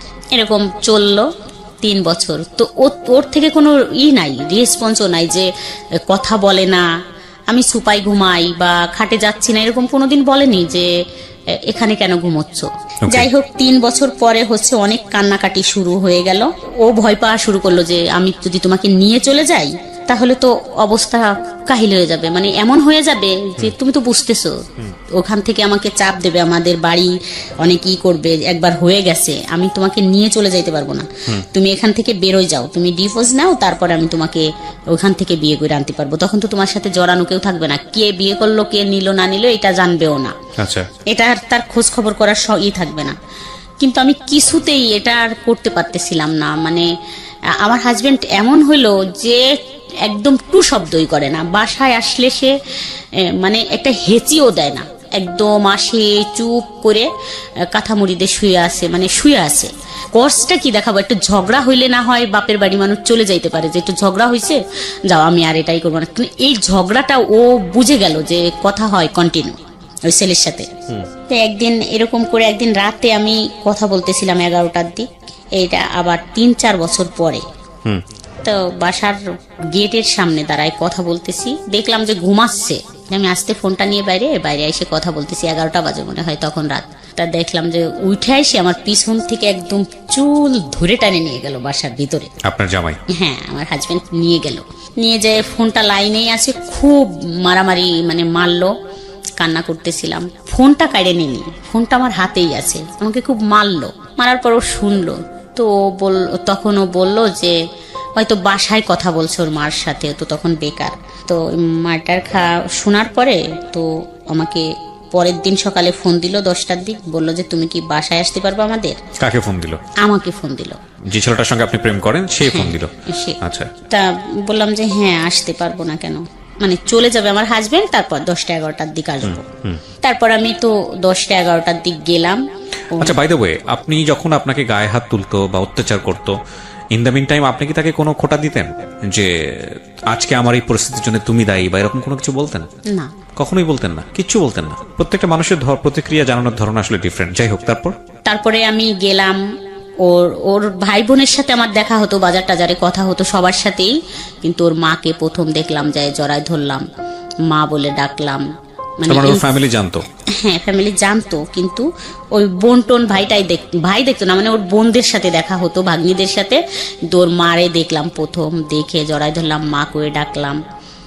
তারপরে বাসায় বসলাম, তো বলল যে ও তো কোনো কাজ করতে চায় না, তাহলে কি করা যায়। কে বলছে এটা? এটা ওই ছেলেটার মা বললো যে ও তো কোনো কাজ করে না, মানে ওইভাবে ফ্যামিলি ভাবে, মানে ওর বউনাই ছিল, ওর ফ্যামিলিকেও কনভিন্স করে ফেলেছে আপনার ব্যাপারে? আচ্ছা। তারপরে আপনার ব্যাপারে জানতো ওর ফ্যামিলি যে আপনার 2টো বাচ্চা আছে, এবং এই অবস্থায় আপনি ওর চেয়ে 6 বছরের বড়, এবং সে অবস্থায় ও আপনাকে বিয়ে শাদী করতে চায়, এটা জানতো ওর ফ্যামিলি? বিয়ে করতে চাই এটা জানতো কিনা জানি না, তবে কথা বলতো, খুব সম্পর্ক। আমার যদি কোনো কথা বলতো তাদেরকে আর ছাড় দিত না, খুব মারতে যাইতো, গালাগালি করতো, বলতো ওর সম্বন্ধে কোনো কথা বলবি না। আচ্ছা, ওকে। তারপরে গেলাম, যার পরে বললো যে কি করব, ওর বোন বললো কি করব, ও বললো যে আমি তো ড্রাইভিং শিখি দ্রুত চাকরির জন্য, আমাকে একটু হেল্প করো, তো ড্রাইভিং শিখি। তো আমি বললাম বাহ, এটা খুব ভালো কথা, যদি পারে তো ভালো, তাড়াতাড়ি এটাই হয়ে যাবে। তারপর আমার তো তখন টাকা পয়সা নেই, আমি তো মাত্রই একটু হাজবেন্ডের সাথে একটু কথা আবার হচ্ছে, একটু যাই আসি দোকান টোকানে, একটু করি। আমার হাতে একটা আংটি ছিল, আমি তখনই খুলে দিয়ে আসলাম, বললাম যে এটা বিক্রি করে শুরু করো, তারপরে পরেরটা দেখা যাবে পরে। ওটা 4,000 টাকা বিক্রি করলো, তো 10,000 টাকা লাগবে ওর ড্রাইভিং শিখতে। আমার একটা কানের দুল ছিল সোনার, ওই দুলটা সেই চাচাতো ভাইকে দিয়ে বললাম যে তুই আমাকে 10,000 টাকা দে, এই দুলটা রাইখে দে, আমি যেদিন নিতে পারবো তোরে আরো বেশি কিছু টাকা দিয়ে, ল্যাপটপ দিয়ে তোর টাকাটা দিব, আমার দুলটা আমারে ফেরত দিস। দুলটা হলো 16,000 টাকাতে বানানো ছিল, 10,000 টাকা ও দিয়ে দিল আমাকে, আমি আইনে ওকে দিলাম ওই 10,000 টাকা। তারপরে ড্রাইভিং শিখলো, শিখার পরে ভালোই চলতেছে, ও খুব 15 দিনের ভিতর ড্রাইভিং কমপ্লিট হয়ে গেল। তারপরে চাকরিও করা শুরু করলো, 3,000 টাকা বেতনের চাকরি, আমাদের এলাকায় চাকরি হইলো, খুব খুশি। আরো কথা বলা বেড়ে গেল, মানে ড্রাইভিং করতো আর ফোন দিত, আমি তো তখন একবারে মনে হইতো যে ও আমার হাজবেন্ড। এর মাঝখানে তো আরেকটুই হলো যে মাঝে মাঝে দেখা হতো, 2-3 মাস 5 মাস পর আমাদের হয়তো দেখা হইতো। তখন বাসায় তো আসতে পারতো না, বাইরে একটু দেখা হতো, কোথাও আমরা ঘুরতে যাইতাম, সপ্তাহে 1-2 দিন ঘুরতে যাইতাম, কিন্তু ওইভাবে আর দেখা হইতো না, 2-3 মাস পর হয়তো। মার কাছে কান্না শুরু করলাম, যায় এখন টাকা পয়সা একটু যাই হোক বাইরে যাই আসি, একটু টাকা পয়সা নেই, বাজার টাজার নিজে করি, যে 500 টাকা দাও বা 200 টাকা দাও, আমরা বাজার করব, এটা কিনবো সেটা কিনবো, যাই হোক দেয়া শুরু করলো, একটু ভালো রিলেশনে চলে আসলাম। রিলেশনটা ভালো হইলো, হয়তো আমার হাজবেন্ড এটাই বুঝছে যে একটু টাকা পয়সা দেই, যদি ভালোভাবে থাকে, ও অন্য মেয়েকে তো আর বিয়ে করা সম্ভব না, যদি থাকে হয়তো আমার শাশুড়ি খুব সাপোর্ট করতো, আমাদের সবাই একটু সাপোর্ট করে যা তাদের যারা আছি, হয়তো বলছে বুঝায় যে দিস সবকিছু, খালি খালি এগুলো দিয়ে কি করবি, চলে গেলি সাল মেয়ে দুটো নিয়ে কি করবি, যাই হোক। তো আমাদের তখন থেকে দিত, কিছু চাইলে যে একটু জামা কাপড় বানাবো 500 টাকা দাও, হয়তো 200 টাকার বানাতাম, 200 টাকা জমা রাখতাম, রেখে দিতাম এরকম। তারপরে বাপের বাড়ি যাই, কান্না করতাম যে মা আমি যাব না ওইখানে, আমাকে আমার ভালো লাগে না এটা। কিন্তু আমি কখনো মুখ দিয়ে বলিনি যে এই ছেলেটার সাথে আমাকে বিয়ে দাও, আমার লজ্জা করতো যে আমাকে ওখান থেকে ছাইরাই নিয়ে আসো, আমাকে আমি ওকে বিয়ে করব, এরকম বলতো, আমার লজ্জা করতো। আবার আমি আইসে পাগলামি করতাম, কান্নাকাটি করতাম, মাকে জড়াই ধরে ধরে কান্না করতাম, ডাক ছেড়ে কান্দে। তারপর আমি আবার থাকতামও না বাবার বাড়ি, চলে যেতেন। খাবোটা কি থাকলে, মানে ভাই বোন নিয়ে ওখানে থাকলে কি খাবো, খাওয়ার কথাটা মনে পড়তো। আমি আবার বাচ্চা নিয়ে এখানে থাকবো, আমার মারই তো এত কষ্ট, ভাই বোন নিয়ে সেই তো ভাতের যন্ত্রণায় অস্থির। এরকম করতে করতে তো প্রায় 5 বছর 6 বছর কেটে যায়, কোনোভাবে বেরোইতেই পারলাম না। তা এখন মেয়ে হোক বড় হয়ে গেল, 9-এ পড়ে। তা বললাম যে মেয়েটা রাইখে কোথায় যাব, এরকম শিয়ানা মেয়ে। তারপরে আমি মেয়ের জন্য ছেলে দেখা শুরু করলাম, সবাইকে বলতাম যে ঘটকদের বলতাম যে 10,000 টাকা দেবো, যেমন মেয়েটা বিয়ে দিলে সুন্দর ছেলে দেখে। তো এর মাঝখানে আমার হাজবেন্ড কিন্তু ফুল ফিট ভালো হয়ে গেছে, একদম ভালো হয়ে গেছে। এখন যদি বলি যে 1,000 টাকা লাগবে, 1,000 টাকাই, মানে আচরণগত দিক থেকে ভালো হয়েছে, ওকে, একদম ফুল ভালো হয়ে গেছে। তা উনি পরের দিন বিকেলে একটা ছেলের ছবি নিয়ে আসলো, আর্মির চাকরি করে। দেখলাম, দেখে তো ভালোই লাগলো, বললাম তো কথা বলেন। তো আমার মেয়েকে দেখলো, দেখে ওরা পছন্দ করলো, ঠিক আছে। তা ওই ছেলের মা আসলো, বলল যে, আমি বললাম যে শোনেন কোনো কথা বলা লাগবে না, আমার তো যে মনের ভিতর রয়েছে যে মেয়ে বিয়ে দিয়ে তো আমি চলে যাব, তো আমার মেয়ের পিছনে যদি 5-7 লাখ টাকা যায়ও আমার তো সমস্যা নেই, আমি তো একবারে দিয়েই যাব, কোনো কথা বলার থাকবে না যে শাশুড়ি এরকম বা আমার বিয়েন এরকম ছিল। তো বললাম যে কোনো কথা বলা লাগবে না, আমরা যথেষ্ট পরিমাণ জিনিসপত্র দিয়ে দেব, কোনো টু শব্দ হবে না, আপনি বলতেও পারবেন না এটা ভালো লাগে নাই। যাই হোক এইভাবে বিয়ে হলো। বিয়ে দিয়ে দিলেন? হ্যাঁ, বিয়ে হয়ে গেল পহেলা বৈশাখ। গুডনেস, ওকে ওকে। দেখেন মানে না, বলেন, আপনি বলেন, আমি আসলে আগে থেকে মন্তব্য না করি। হ্যাঁ, বিয়ে দিয়ে দিলাম, ওর তো প্রায় 7,60,000 টাকার মতো খরচ হইলো ওর বিয়েতে, সবকিছু দিয়ে একবারে পুরাই করে দিয়েই বিয়ে হয়ে গেল। এখন বিয়ে হওয়ার পরে আমার বিষয়টা নিয়ে শুরু হয়ে গেল তোলপাড়। কিরকম তোলপাড়? তোলপাড় শুরু হইলো এটাই যে শাশুড়ি কথা বলে কারোর সাথে, মানে ও তো আর্মি, ও হচ্ছে ও খুব ভালো ছেলে, মানে সবাই খুব ভালো, কিন্তু ও একটু বেশি ভালো, ভালো ছেলে। মানে ও চাচ্ছে যে আমার শাশুড়ির তো কম বয়স, আইসা এসে থাকতেছে, দেখতেছে 1 বছর পর আর কি ও এগুলোই করলো যে কম বয়স শাশুড়ির, কিন্তু কথা বলে ফোনে, এটা আমি জানতে পারছি বাইরের থেকে। তারপরে আমি একটু দেখে রাখি, আমার শাশুড়িকে একটু দেখে রাখি, মানে বয়স কম, একটু দেখে রাখা, মানে একটু শাসন করা, একটু এটা সেটা বলা শুরু করলো। তা আমার ভালো লাগতো না এগুলোই ঠ্যাস ঠুস বলা টলা শোনা টোনা। তা আমি চুপই থাকলাম, তো কোনো কথা বলতাম না। তা আমার মেয়েকেও প্রশ্ন করতো যে কথা বলে এটা মানা করো, এটা কথা বলে মানা করো, কিন্তু কথা বলে কিভাবে মানা করলেই কি এটা হয়? আর তখন তো প্রায়, মানে it was an open secret, because আপনার ফ্যামিলি সবাই এটা জানতো, আপনার মেয়েও এটা জানতো, আপনার ছেলেও এটা জানতো, সবাই জানতো। এবং সবাই এক ধরনের কি মানে আপনার ছেলে মেয়ের রিয়াকশন কি ছিল বলেন তো? ওই যে বাবার দিক থেকে একটু কমই ছিল না, যখন ওরা ছোট ছিল ওদের জন্য তো এরকম, বললাম না একটা চকলেটও তো কখনো হাতে করে আইনে দিয়ে বলে নাই যে এই চকলেটটা তুমি খাও। তার মানে ওরাও সামহাও বাবার এই ফলটা খুঁজে পেয়েছে। এখানে একটা জিনিস খুবই মারাত্মক ভাবে আমি পয়েন্ট করতে চাই। ব্রোকেন ফ্যামিলির ক্ষেত্রে ম্যাক্সিমাম টাইম আমি দেখেছি ছেলে মেয়েদের ক্ষেত্রে যখন এরকম বাচ্চাদেরকে নিয়ে অনেক সময় মা চলে আসে বা বাবা চলে আসে, দেন আই আস্ক দেম যে আসলে তোমার দিক থেকে পয়েন্টটা কি, তুমি কেন তোমার বাবাকে স্টপ করো নাই, বা তুমি কেন তোমার মাকে থামাও নাই?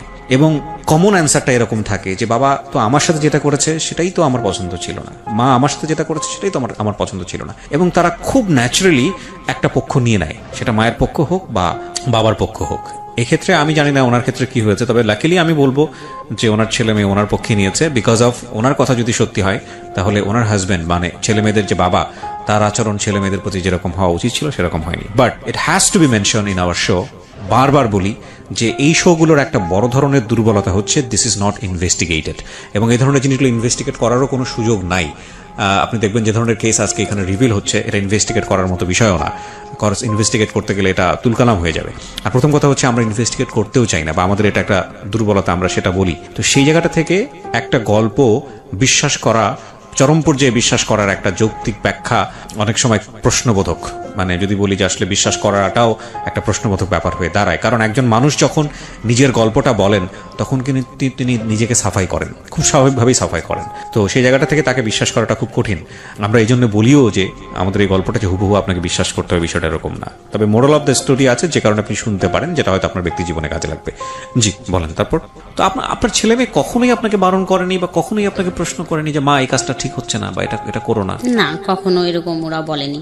কারণ হচ্ছে ও আমার ছেলে হচ্ছে বিরিয়ানি খাইতে খুব পছন্দ করতো। যদি ও বলতো যে আমি একটু বিরিয়ানি খাবো, তো ও মনে হয় 10 মিনিটই সেটা হাজির করতো। ও আচ্ছা আচ্ছা, ও আপনার ছেলে মেয়েদেরকেও পছন্দ করতো? হ্যাঁ, মানে ওদের পছন্দের জিনিসগুলা, যে আমার মেয়ের যদি কিছু লাগতো, যদি বলতো এটা আমার লাগবে, ওর বাবাকে কখনো বলেনি যে এটা লাগবে, ওকে বলতো।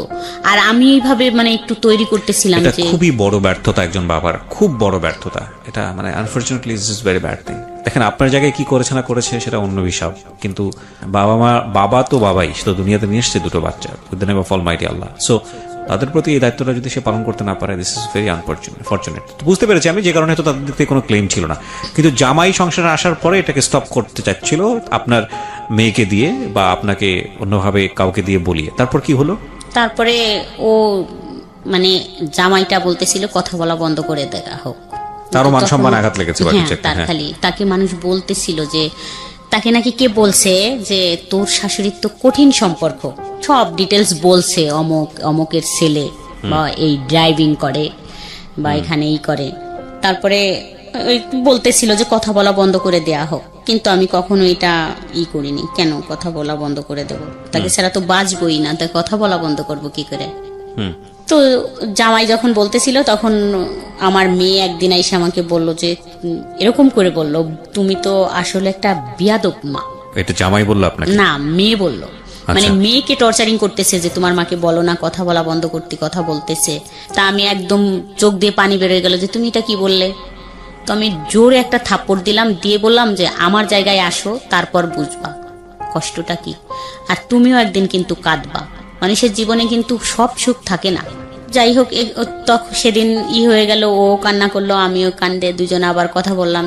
যাই হোক, ও আর কিছু বলেনি। যে ওর হাজবেন্ড যখন বলে, মানে আমার জামাই যখন বলতো ওকে, ও নাকি চুপ থাকতো, কথা বলতো না, আর কোনো কথা বলেনি। ও হ্যাঁ না, যে তোমার মা কথা বলে বা তোমার মার সম্পর্ক আছে এটা নিয়ে ও আর কথা টথা বলে নাই। কিন্তু এখন আমাদের চুপ হয়ে গেল সবকিছুতেই, যে এইভাবে সম্পর্কটা শুরু হইলো যে ও এখানেই থাক। ছেলেটা মনে হয় ভাবলো যে ওখানেই থাক, ওর বাচ্চা কাচ্চা জামাই, আর আমি এখানেই থাকবো। কন্টিনিউ কথা বললাম বা দেখা করলাম মাঝে মাঝে, এরকম হয়তো ও ভাইবে নিল। ওর ফ্যামিলির থেকেও বললো যে মেয়েটা এরকম, তুই কি করবি, তোর জীবন আছে তো, তুই বিয়ে টিয়ে কর, দেখিস ঠিক হয়ে যাবে। ওর ফ্যামিলির থেকে চাপ শুরু হয়ে গেল যে বিয়ে দেওয়ার জন্য, যে বিয়ে করো বিয়ে করো। এরকম যাইতে যাইতে একদিন হঠাৎ 17 সালে আমার সাথে ঝগড়া হয়। তো আমি বৃহস্পতিবার সারাদিনই ফোন বন্ধ রাখি, কথা বলি না। সন্ধ্যায় একটু খুললাম, দেখলাম একটা কল আসছে, তা আমি আবার দিলাম, তা ধরলো না। তা পরের দিন সকালবেলা আমি বসে আছি, ওর এক ভাবি আসলো। তা আসলে 9টা-10টা বাজে, তখন বললো যে ভাবি জানেন? আমি বললাম কি? বলে যে অমুকের তো বিয়ে, মেয়ে দেখতে যাচ্ছে। আমি তখন খাটে ছিলাম বসা, কিন্তু আমি ওখান থেকে দাঁড়াই পড়লাম, ফ্লোরে নামলাম। নাইমে আমি দাঁড়াইতে পারতেছিলাম না, আমার কাছে মনে হচ্ছিল যে মাটি ফাঁকা হয়ে যাক, আমি ভিতরে চলে যাই। ফোন দিচ্ছি, ধরে না। তো 10টা কল দিছে, আমার মনে আছে। 10টা কল দেওয়ার পর একটা ফোন রিসিভ করলো। বললাম যে তোমার বলে বিয়ে। বললো তোমাকে কে বললো? আমি বললাম যে না, কেউ বলেনি, এমনি শুনলাম আর কি, উড়ো। বললো না, তুমি এটা নিশ্চিন্তে থাকো, আমি একটা বিয়ের অনুষ্ঠানে যাচ্ছি গাড়ি নিয়ে। তখন তো গাড়ি চালায়, গাড়ি নিয়ে একটা বিয়ের অনুষ্ঠানে যাচ্ছি। তো আমি আমি তোমাকে যাইয়েই ফোন দিচ্ছি, গাড়ি চালানো অবস্থায় তো ফোন দেওয়া যাবে না, বিয়ে আমি জায়গায় যাইয়ে তোমাকে ফোন দিবানি। তারপরে মেয়ে দেখতে চলে গেল, ওরা সবাই গাড়ি নিয়ে গেছে মেয়ে দেখতে। আমি নিচে নামলাম, নাইমে ওরা চাচির কাছে গেলাম। তা দেখলাম, আমি যখন নিচে নামলাম দেখলাম আমার হাজবেন্ড আসতেছে নামাজ পড়ার জন্য। তো আমি দূর থেকে দেখলাম যে ও আসতেছে। বলে কোথায় যাচ্ছ? আমি বলছি যাও বাসায়, আমি আসতেছি। আমার আর ফিরে আসতে মানে ফিরে হাজবেন্ডকে দেখে যে ভয় লাগবে, আমি ফিরে আসব এরকম আসতে পারতেছিলাম না। আমি বলছি আমার তো সত্যটা জানা লাগবে, তুমি বাসায় যাও, আমি আসতেছি। আমি যখন ওর চাচির বাসায় গেলাম, যাই ওর চাচির ছোট একটা বাচ্চা, ওকে নিয়ে খেলতেছিলাম খাটের পর বসে। ওর চাচি, আমি এটাই আশা করতেছিলাম যে উনি বলুক, আমি যদি বলি তা ব্যাপারটা তো সামনে আসবে, বলবে যে তাহলে তো সত্যি এই বউ পছন্দ করে বা কথা হয়। তা বললো কি জানো, অমুক তো মেয়ে দেখতে গেছে। বললাম যে না জানি না তো। বললো যে মেয়ে দেখতে গেছে, মেয়ে দেখছে, পছন্দ হয়েছে, কথা হয়েছে ফোনে। তখন 2-3 ঘন্টা হয়ে গেছে। আমি তো তখন একদম হতবম্ব হয়ে গেছি। তখন আর বাসায় আসতে পারতেছিলাম, ওইটুকি শুনলাম, শোনার কাকি চলে গেলাম। নামাজ শেষে আমার হাজবেন্ড আসলো, আইসে শুয়ে পড়লো খাটে। আমি ঘরে তো কিচ্ছু রান্না করলাম না, সেদিন আমার মেয়ে ছিল আমার বাসায়। তো আমি বললাম যে আমি তো তোমার নানু বাড়ি যাব, আমার দরকার, তো আমি চলে গেলাম। তো আমার হাজবেন্ড শুয়ে থাকলো, আমি বেরোয় চলে গেলাম। একটা মানুষ আমাকে ঠেকালো না। তো আমি বেরোইয়ে হাঁটতেছিলাম, যে ভাবতেছিলাম যে ও মনে হয় যায় নাই, ও যায় নাই, মানে আমি কি করব। ও যেই মালিকের গাড়ি চালাতো, তো ওই মালিকের ঠিকানা কোথার থেকে নেব, নিতে গেলে আমার হাজবেন্ড জানে যাবে, এটা নিয়ে কি হবে না হবে এরকম। কিন্তু আমার মন মানতেছিল না। আমি যখন বেরোলাম রাস্তায়, যে সেই গাড়িটা আমার সামনে দিয়ে টাইনে চলে গেল। তা আমি খুব খেয়াল করলাম, দেখলাম অন্য একটা ছেলে, ও নাই। তখন তো আমি শিওর হয়ে গেলাম যে তাই ওর গাড়ি, যেহেতু অন্য লোক চালাচ্ছে, সেহেতু ও তো ওই বিয়ের অনুষ্ঠানে আসে, আমার ফোনের জন্য ফোন অফ করে রাখছে। তো এক সময় 8টার দিকে ফোন ঢুকলো। তো কান্না করলাম যে কোথায় তুমি আমাকে এরকম করে রাইখে গেলে। বললো যে চিন্তা করো না, আমরা চলে আসছি, ওরা আমাকে জোর করে নিয়ে গেছিল, তুমি চিন্তা করো না, কিছুই হবে না, তুমি কোথায় আছো, চলে আসো।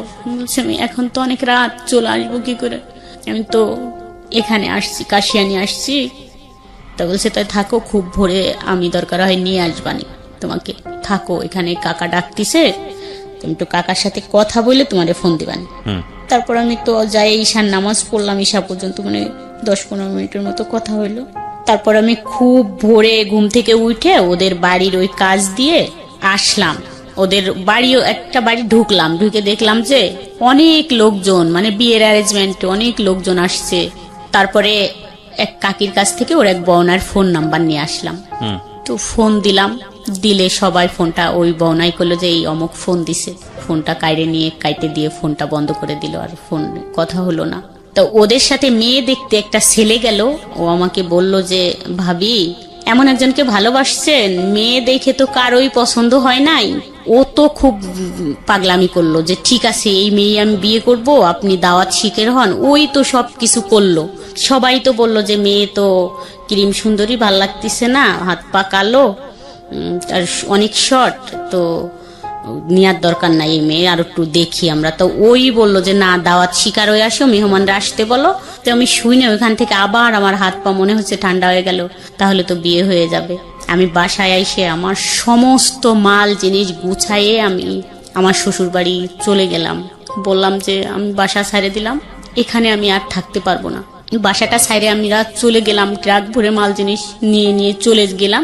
যার পরে কোথায় যাচ্ছিলেন? শ্বশুর বাড়িতে। এটা আপনার হাজবেন্ড জানতো যে আপনি এখান থেকে চলে যাচ্ছেন? হ্যাঁ, ও আমাকে এইভাবেই করতো। আমি বলতাম, ঘরে এসে বলতাম যে আমি থাকবো না এখানে, আমি থাকতে পারবো না, কান্না করতাম। বলতো ঠিক আছে তাহলে ট্রাক পাঠাই দিচ্ছি, মাল জিনিস নিয়ে চলে যাও। ট্রাক পাঠাই দিত, সমস্ত মাল জিনিস গুছাই নিয়ে যাইতাম। আবার 2 দিন 3 দিন থাকার পর 1 সেকেন্ড ওখানে আর দাঁড়াইতে ইচ্ছা করতো না, আমি আবার ওখানে চলে আসতাম। তো আমার জিনিসপত্র নিয়ে আবার চলে আসতাম। হ্যাঁ, আমার হাজবেন্ডের বাসাটা ছাড়তো না, কিন্তু আমাকে কিছু মাল জিনিস দিয়ে, কিছু জিনিস রাখতো, টিভি থাকতো, ফ্রিজ থাকতো, কিন্তু 2টা একটা খাট, ওয়ার্ড্রোব, ড্রেসিং টেবিল এগুলো দিয়ে বলতো যে একটা ট্রাক ভাড়া করে যাও, নিয়ে চলে যাও। আমি চলে যাইতাম। এরকম করতে করতে ছেলে বলল যে এখানে আর থাকা সম্ভব না, রান্না টান্না করে না, খাওয়া দাওয়া সম্ভব না, খেয়ে কতদিন থাকবো। ছেলে মানে কোন ছেলে? আমার ছেলে। মানে বিষয়টা হচ্ছে ছেলেও জানতো যে মা এরকম ভাবে কারোর প্রতি ফলিন, এবং এই কারণে এই জিনিসগুলো হচ্ছে। তাহলে জিনিসটা বোঝেন যে কতটা এক্সট্রিম লেভেলে হলে পরিবারের অন্য সদস্যরাও এটাকে না মেনে উপায় নেই, এরকম একটা জায়গায় চলে গিয়েছিল। জি বলেন। তারপর বুধবারে আমাকে ওর বড় ভাই ফোন দিয়ে বলে যে তুমি কি জানো অমুকের বিয়ে? বললাম না ভাইয়া জানি না তো। ওর তো বিয়ে সোমবারে, তো তোমরা যাইও, বাবুর কথা বললো, আমার ছেলের কথা বললো, ওকে নিয়ে যাইও, আর যাই হোক, যাইও তোমরা, তোমাদের দাওয়াত থাকলো। আমার মনে এরকম হইলো যে বলে দেব, সব কথা বলে দেব, আমি যেহেতু সুখী হইতে পারলাম না তো ওকেও সুখী হইতে দেবো না, এরকম মনে এসে গেল যে যা বলে দিব সবকিছু। তাই বললাম, ওর ভাইকে বললাম যে একটু ফোন দিবেন। ওর ভাই বললাম তো কেবলমাত্র আসছি, তো কালকে হচ্ছে ওর গায়ে হলুদ, আর ওদের বাড়িও গায়ে হলুদ, তা কি কথা বলবেন? আমি যে যাই দিন ফোন। তো যাই হোক, বাবুকে রাইখে আমি যখন সন্ধ্যায় ব্যাকে আসতেছিলাম তখন বাবুর ফোনটা আমাকে দিয়ে দেয়, মানে আমার ছেলে যেই ফোনটা ব্যবহার করে ওই ফোনটা আমাকে দিয়ে দেয়। ও ছোট একটা বাটন ফোন ওকে রাইখে ওকে দেওয়া হয়। তা ও ফেসবুক চালাতো ওই তখন থেকে। তা আমি ওই ফেসবুক দেখতে দেখতে আসতেছিলাম, আমাকে বুঝাই দিল যে আম্মু এইভাবে এইভাবে দেখো। তো দেখতে দেখতে আসতে আসতে তখন আমি একটা লেখা পড়লাম যে অধিকার কেউ কাউকে দেয় না, আদায় করে নিতে হয়। কোথায় বললেন? বাসের মধ্যে? হ্যাঁ, বাসের ভিতর এই লেখাটা আমি পড়লাম যে অধিকার কাউকে দেয় না কেউ, কিন্তু আদায় করে নিতে হয়। তখন আমার একটা হলো যে তাহলে আমার অধিকার আমি আদায় করেই নিব। আবার আর একটা হয়ে গেল, মাথার ভিতর ঢুকলো যে একে তো আমি সুখী হইতে দেবো না, বলে দিব, আমি এই সব কথা বলবো ওদের, এই জন্য যাতে ও বিয়ের পর কোনোদিন আমাকে ফোন না দিতে পারে। এটা একটা ছিল, আমার পয়েন্ট ছিল যে ও যাতে কোনোদিন আমাকে হ্যালো না বলতে পারে। আর দ্বিতীয়ত অধিকার তো দেবে না, অধিকার আদায় করে নিব, এতে যদি আমার অধিকারটা ফিরে আসবে। তো আমি এসে রাত 11টার দিক ওদের বাড়ির ওইখানে নাইমে দেখি যে গানের শব্দে কান ঝালাপালা। তো আমি আর ফোন টোন দিলাম না, আস্তে হাইটে বাসায় আসলাম। আইসে ঘুমাইতে পারলাম না, শুয়ে থাকলাম। খুব ভোরে উঠছি, একদম ফজরে। তা আমি ওর শ্বশুর বাড়ি গেলাম, ওই যে প্রশ্ন করব যে আমি তোমাকে 4টা প্রশ্ন করলে তুমি কি উত্তর দেবে। তো যাই বললাম, ওরা মনে করলো যে আমি মনে হয় ওর কলিগ, এই জন্যই দেখতে আসছি। তো যার সাথে বিয়ে সেই মেয়েটাকে ডাকলো, দেখলাম। মেয়ের মাকে বললাম যে আন্টি আমি একটু কথা বলবো, আপনি কি শুনবেন? তা বললো আচ্ছা ঠিক আছে। উনি আমাকে পাশে ডাইকে নিয়ে গেল, নিয়ে আমি ফোন দিলাম। ফোন দিয়ে বললাম আমার ফোনে তো টাকা নাই, ব্যাগ দাও। সাথে সাথে ব্যাগ দিল। ওই মেয়ের খালা আর মা আমার সাথে থাকলো। ব্যাগ দেওয়ার সাথে তো ওই মেয়ের খালা ঢাকা থাকে, খুব চালু, বললো যে বাহ ভালো ব্যাপার তো, ব্যাগ করতে বলার সাথে ব্যাগ দিয়ে দিল, তাইলে তো কিছু একটা আছে রং। তা বললো যে দেখছিস আপা, ব্যাগ করার বললো যে ব্যাগ দাও, টাকা নাই, সাথে সাথে ব্যাগ দিল, তাইলে তো ওই ছেলের কিছু, মানে আমি কিছুই বলছিলাম না তখন। ওরা বলে যে যাই হোক বিয়ে ভাঙতে গেছে, কিন্তু আসলে আমি বিয়ে ভাঙতে গেছিলাম না। তা আমি ফোনটা হ্যালো বলার সাথেই ওর শাশুড়ি আরেকটা ছেলেকে ডাইকে নিয়ে আসলো। এই ঘুমের থেকে ডাইকে উঠালো, এই আই তো দেখ তো এখানে এটা কি হয়েছে। তা ওই হ্যালো বললো, ব্যাগ দেওয়ার পরে হ্যালো বলার সাথেই ওরা চিল্লাচিল্লি করলে আমি ফোনটা কেটে দিলাম। কাটার সাথেই মানে ফোনটা আমার কাইরে নিয়ে গেল ওই যে মেয়েটা, ওর খালা শাশুড়ি। আচ্ছা, ফোনটা কাইরে নিয়ে গেলে ওখানে অনেক মেসেজ ছিল ওর দেওয়া, ওই মার্চেই, ওর বিয়ে মার্চেরই মেসেজগুলো ছিল। ওই মেসেজগুলো দেখলো, অনেকগুলো ছবি ছিল, যাই হোক আমার ছবি ছিল, ওর একসাথে ছবি ছিল, এগুলো দেখলো, কল রেকর্ড দেখলো, সবকিছু। কালকে কথা হয়েছে, আজকে কথা হয়েছে, যে কয়বার কথা হয়েছে, যাই হোক সবকিছু দেখে ফোনটা আর দিল না। আর আমাকে বলা হইলো যে তুমি কোথা থেকে আসছো। আমি তো হতবম্ব, একদম চুপ। আমি তখন তো বুঝতেই পারিনি যে ব্যাপারটা কি হইতেছে বা হবে, একদম চুপ করে দাঁড়ায় আছি। তা অনেক সময় দাঁড়ায় আছি, তা একজন বলল যে এই একটা চেয়ার দিয়ে বসুক, বললো না দাঁড়ায় থাক।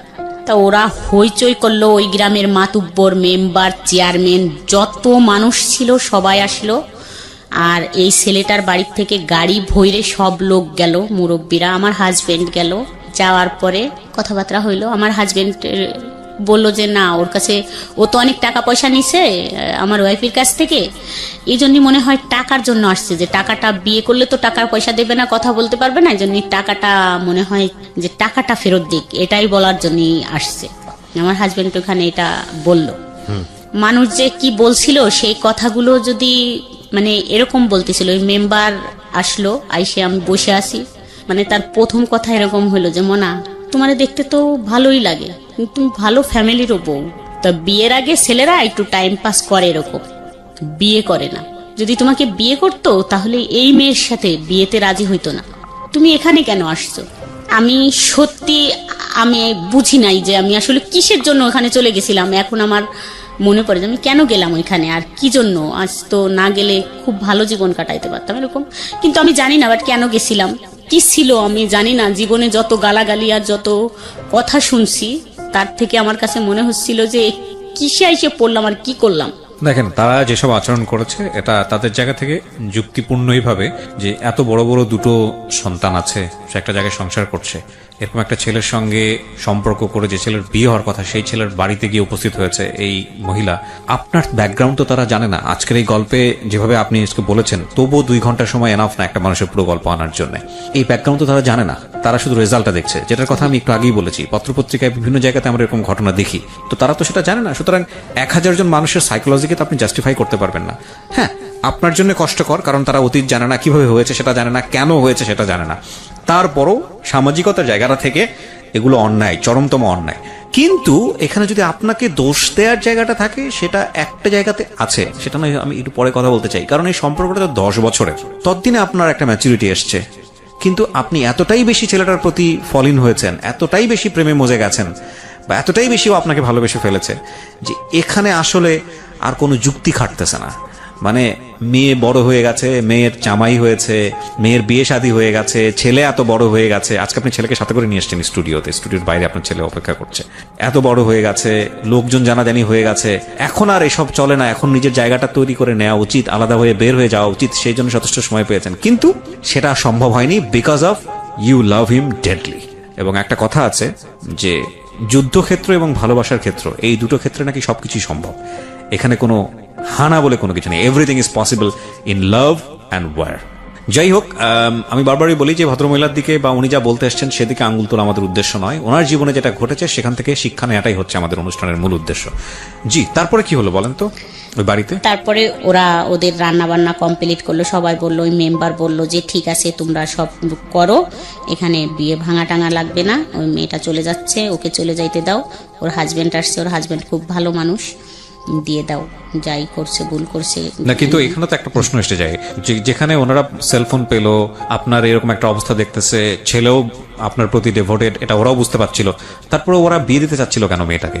ওই ছেলেটার ওদের সম্পূর্ণ কাজ কমপ্লিট হয়ে গেছে, বিয়ের ডেট পড়ে গেছে, দাওয়াত হয়েছে, মেহমান অতিথি এসে গেছে, টাকা পয়সা। দেখেন, আমাদের সামাজিক দৃষ্টিভঙ্গির এই জায়গাগুলোর পরিবর্তন খুব জরুরি, খুব জরুরি। পরিবর্তন যে হচ্ছে না তা না, তবে পরিবর্তনগুলো খুব জরুরি। এটা অস্বীকার করার কোনো উপায় নাই যে একটা মেয়ের বিয়ের অনুষ্ঠান সবকিছু প্ল্যান হওয়ার পরে যখন বিয়েটা ভেঙে যায়, তখন পরবর্তীতে ওই মেয়েটার সামাজিকভাবে বিয়ে হওয়াটা কতটা কঠিন আমাদের সমাজে। তাহলে চিন্তা করে দেখুন যে এত কিছু জানার পরেও কেন মানুষ বাধ্য হচ্ছে এই ছেলেটার সঙ্গে এই মেয়েটাকে না মানে বিয়ে দেওয়ার জন্য। মানে আমাদের সমাজ ব্যবস্থা এই জায়গাটায় কতটা কঠিন। আমরা সামাজিক সচেতনতার জন্য এত কিছু করি, আমরা এত কিছু করি, এত এত এত বিষয়গুলো নিয়ে আসি, কিন্তু এই বিষয়গুলো আমরা কেন আনি না? এই বিষয়গুলো নিয়ে মানুষকে আমরা কেন বেশি বেশি কথা বলার সুযোগ দিই না? আমাদের এই সামাজিক চিরায়ত এই যে প্রতিবন্ধকতাগুলো একটা মেয়ের জন্য বা একটা মানুষের জন্য, এগুলো নিয়ে আমরা কেন কথা বলি না? এগুলো নিয়ে আমরা কেন ওপেন টক করি না, যাতে করে এই জায়গাগুলোর পরিবর্তন হয়? খুবই জরুরি।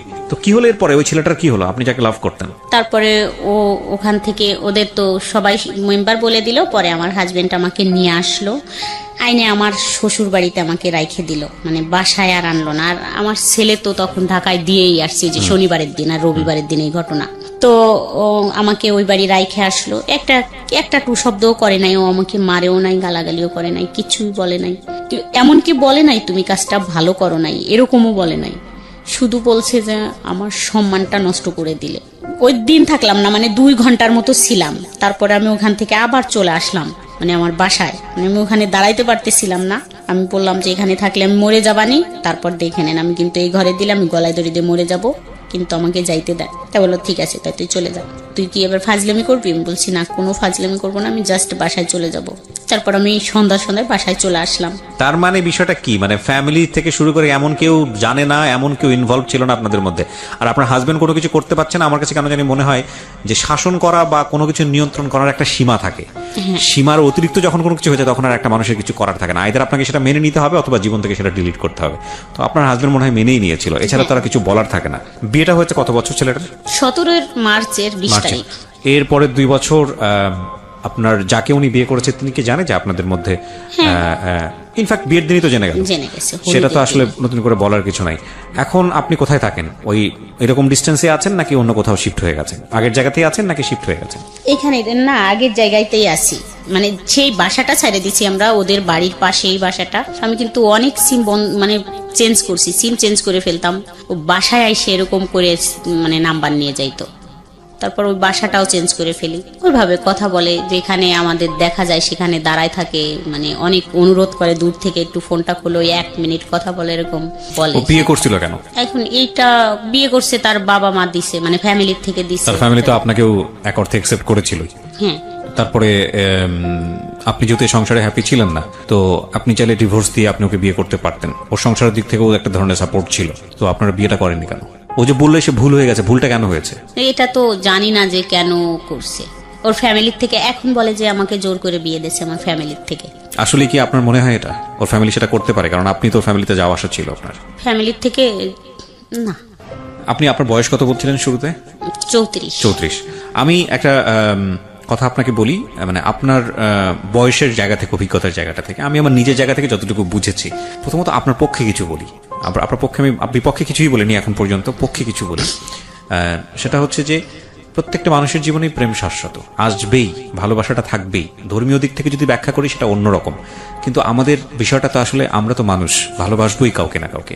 আপনি মানুষ হিসেবে আপনার সাথে যে ঘটনাগুলো ঘটে গেছে সেখানে আপনি একটা মানুষকে ভালোবেসেছেন, এটার মধ্যে কাউকে ভালোবাসা অন্যায় কোনো কিছু না, আমি আমার জায়গা থেকে যেটা মনে করি। কিন্তু একটা বিষয় হচ্ছে কি, মানে আমি গাছের বীজ রোপণ করলাম, সে গাছটা বড় হবে, তারপরে সে গাছটার পরিচর্যার ব্যাপার আছে, তারপরে সেই গাছটাতে ফল আসবে, তারপরে সেখান থেকে বীজ হবে, সেখানে আবার নতুন একটা গাছ হবে, তাই না? এটাই তো নিয়ম, প্রাকৃতিকভাবে এটাই নিয়ম। কিন্তু বিষয় হয়ে গেছে এরকম যে আপনার জীবনটা এরকম যে বীজ রোপণ হয়েছে, তার 3 দিন পরে আপনার গাছে ফল ধরেছে, এরকম একটা বিষয়। মানে আপনার জীবনের সময় পরিক্রমা এটা। কিছু জিনিস আপনি জীবনে বুঝেননি, তার আগে বাচ্চা কাচ্চার মা হয়ে গেছেন। প্রেমের আগেই বিয়ে, বিয়ের পরে বিয়ে বুঝতে না বুঝতেই, একটা মানুষ বুঝতে না বুঝতেই, একটা পুরুষ মানুষ কি, একটা স্বামী কি, সেটা বুঝতে না বুঝতেই আপনি বাচ্চা কাচ্চার মা হয়ে গেছেন। এখন এই ঘটনাগুলোর প্রেক্ষাপটে আপনার যদি জীবনের যে প্রেমটা, সেটাকে যদি কেউ আলোচনা করে, তাহলে আপনার ফিলিংসটা কেউ বুঝতে পারবে না। যে এই মহিলার 2টা বাচ্চা আছে, এই মহিলার একটা সংসার ছিল, এগুলা থুয়ে সে আরেকটা অবিবাহিত ছেলের সঙ্গে এইসব ঘটনা ঘটিয়ে বেড়াচ্ছে। আমাদের সমাজটা এরকমই। কিন্তু এগুলো বাদ দিয়ে যদি আপনার বয়সটাকে চিন্তা করে, এগুলো বাদ দিয়ে আপনি কোন পরিবেশে বড় হয়ে একটা মানুষের